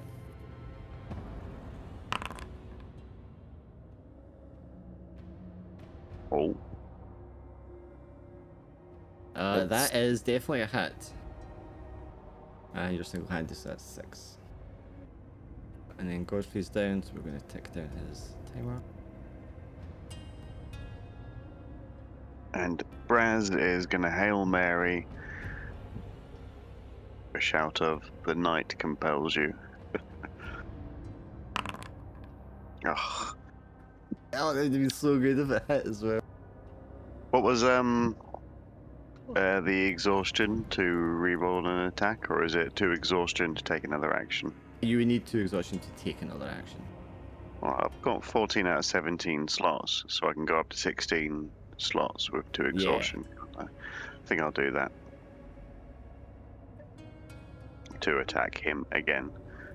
Yep. Ooh, 22 to Oh hit, my 8 God. damage. There we go. Ooh, it felt like MVP over here. it's like, you know, that you know, like coincidence when you spend money in a free-to-play game and all of a sudden the next game you play is the best one you've ever done. So here is your option. If you take 1 more exhaustion to take the +1 damage, you will kill him. I think I have. I mean, I'm Yeah. allowed to go from 16 to 17, aren't I? Yes, because that would Yes. max out. Well, I mean, Dark. Why would I not? Feel free to give me that extra bit of exhaustion to. Yep, the little bit oomph you need is just enough to like crush his Yeah, skull and put him I down. think as he hits and he feels it's a good hit, he feels like there's a little bit more, so he just pushes himself. So he probably goes from getting that fatal hit to getting that fatal hit and lifts the cultist off his fucking feet as he puts does- that last bit of effort. You do the anime yell or whatever, like when you hit him, Yeah. then you yell, and you send him flying afterwards. Like he's got one hand on the morning star, but then he puts the second hand in to exert himself, and it's like a home run. Like he puts his hand, like he shields his eyes from the sun as he watches the cultist fly. I was trying to think how to show you this. I actually rolled the 1d4 for Godfrey's countdown timer, and it was a 4, so you have like 5 whole turns before you die anyway. Is the I had 2 turns at the minimum. I knew that Well, much. So, I was like, so wow. hang on, so I mean, average you're going to make it. It would be like 4 turns because it's 1 turn's happened. 4 turns of all of them rolling to try and get an int 15 to stabilize you, or him healing you. The best healer in the world? Yeah, so Braz, you want to just go ahead and heal him? try. Oh, This would be with no slots in my inventory left to do anything, and this would be the point in which It goes. Ah! No. Still the best healer in the land. God damn. I had selves in the event that failed as well. You get another one hit point. You know what? I'm okay with that. I'm okay Maybe. with 1. Maybe not. Like it The always most- succeeds, but it's always minimal. The most adequate healer in the world. I think like the knight is she is a really reliable goddess, but she's not that strong. She's not that you know? good, yeah. Okay, so my question is, because Same 2 time. of you are poisoned at the moment, do you have any antidotes? God, Or restorations, or whatever they're called? I've got salves, but I was eyeballing those, but I didn't pick them up. I've got herbal curative. I mean, that'll I- give you HP, but that will not stop the act of the venom. I could use my herbalism to try and make something. Put your faith in the divine. That might be able to could stop indeed. the effect of the venom. The enemies have been cleared. You can make a wisdom check to see if you can scour up items you need to make the restorative. You need it's check- a DC of 14 on your wisdom. Check the Snake Man's body. Maybe he has an antidote on him. Oh, wisdom didn't work that time. 2 poisoned, 2 delusional. Yeah, that's not enough to scour up anything, so that won't work. I will check the Snake Man's body to see if he has an antidote on him. He has stuff on him, but it's not going to be antidote. Who doesn't carry around an antidote to dangerous poison? Well, I mean, you won't know this, but the snake men are immune to venom. Oh, that makes sense, I suppose. Well, what does he have? I mean, because it's late now, I was going to do all the loot stuff later, but there is an Okay, that's item fine, pile that's- there that's just like full of stuff. Because Alright. all the guys that got killed in this room, all their stuff is in here, as well as the stuff he's carrying. But there is a silver chalice, a tribal artifact, a whole bunch of weapons and armor. Some of it's broken, some of it's fine. Yeah, we can get to that later. I Yeah. didn't think about it being late. Make sure everyone's healed up. I mean, we could do the healing next time when you come back as well if you want, and just pick it up from there. Keep Braz on standby. The moment you drop down, whoa, I'd sort the healing, keep us all alive by the time we start next week. And figure out we're going to carry all the stuff back, or Well, because I mean, you're gonna have to wait for them to go down to 0 from the venom and then heal them, anyway. Because Yeah. if you heal them, otherwise they're just gonna drop dead a moment later, anyhow. I could get, while I'm alive though, I could give herb curative to somebody, so that'll heal one of us up. Yeah. Oh, Well, I mean, well, they could take off your because body they and force feed you anyway, so yeah, that would work. Yes, we'll do it that way, and then we can serve. And like I said, exhaustion only goes away if we properly rest, doesn't it, or have a rest? Yes. But I mean, if all the enemies are cleared, you'd be able to bed down and rest here if you've got your bedrolls. But you don't. Bedroll. I left the bedroll. You left the bedroll. I did not leave my bedroll. I have mine. Although there's the room that they were sleeping in, you could sleep in. It had bedding. well, we all know who's going to be the small spoon. But we can do that when we come back next time. Don't worry. Yeah. Nardle has his own bedroll. He'll just hide.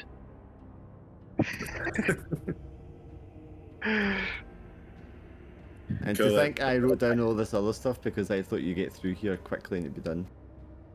And then you just started to kill us one by one with poison snakes. Maybe Well, next session. Well, maybe the Hilo has taken all the successes, but maybe we'll get some great successes. I also thought that his poison cloud breath would do something, and I wouldn't need to resort to spawning snakes right away. Immediately fail. Very nice.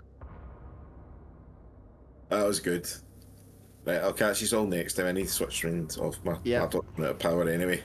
Cool. I'm going to bed. Nice. That's very Have- lethal, very deadly. Loved every moment of it. Everybody but there almost died. I did tell you I'm a tank. I mean, I hope you could feel the anxiety every time I clicked the spell Cure Wounds. Anxiety healing is very powerful. You need to remind me, because I'll forget, when you're at 0 and it's your turn, you get to roll, and if you roll a 20, you come back up at 1 hit point anyway. Glorious. Or you're Right, stabilized at least, so you're not dying anymore. I'll catch you and we'll deal with our trauma of snakes next week. Oh god, wait, so, wait, hang on, how many of you went down to 0 there? Tannic went down to 0, Godfrey went down I to went 0. down I went down to 0 twice. Okay, so you're both getting battle scars on your roll for as well. Gnarly poison scars and snake bites.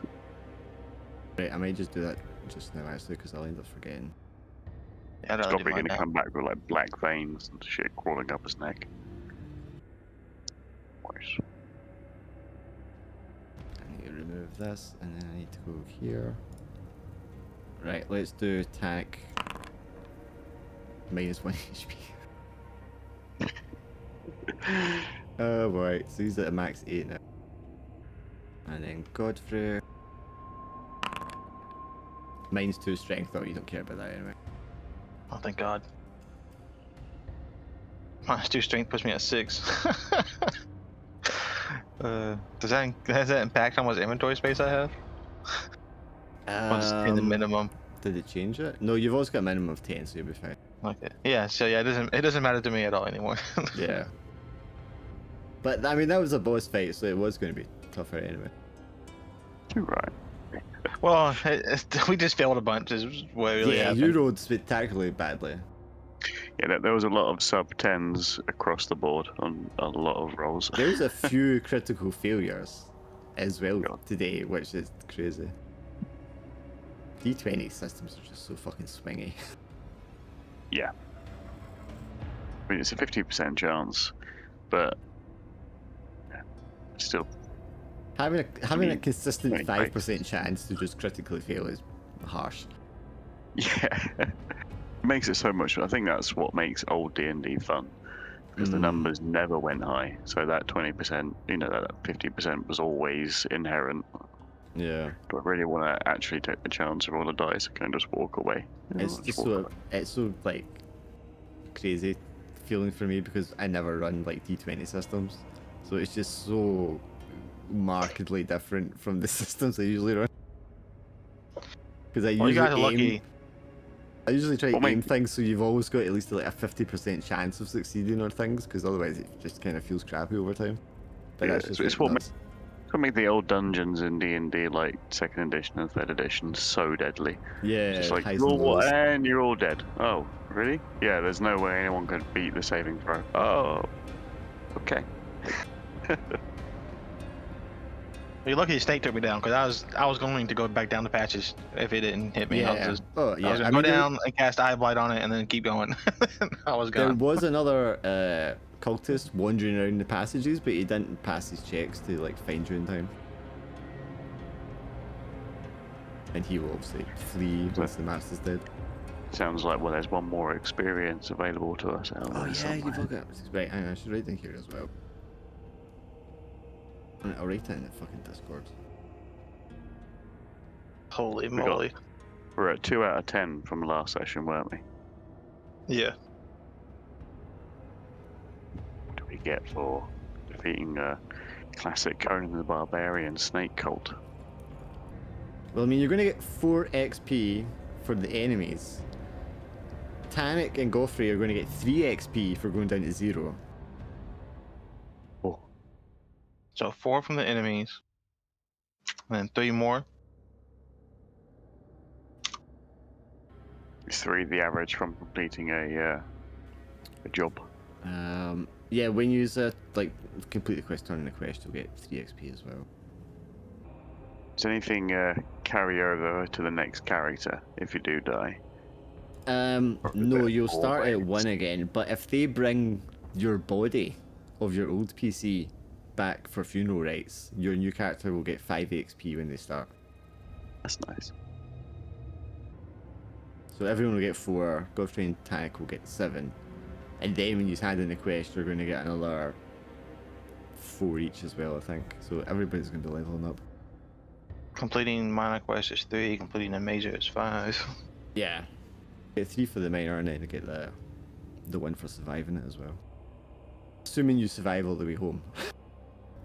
Raz has become the experience farm. Yeah. I think based on Turtle's that, I like, can give no, you... let me go down. Let me go down. I think based on that, I'll give you luck every session. So you spend gold on an instructor to learn a new skill or talent, but you gotta pass a DC 18 intelligence check. Yeah. Although, even if you fail it, the next time you do it, it goes down to 15, the next time it goes down to 12, the next time it goes down to 9. So each time you attempt it, it's getting easier to pass it as you're kind of like learning. Do you only do that once per level, or like? You would need like have an extensive amount of like downtime somewhere and someone to train you.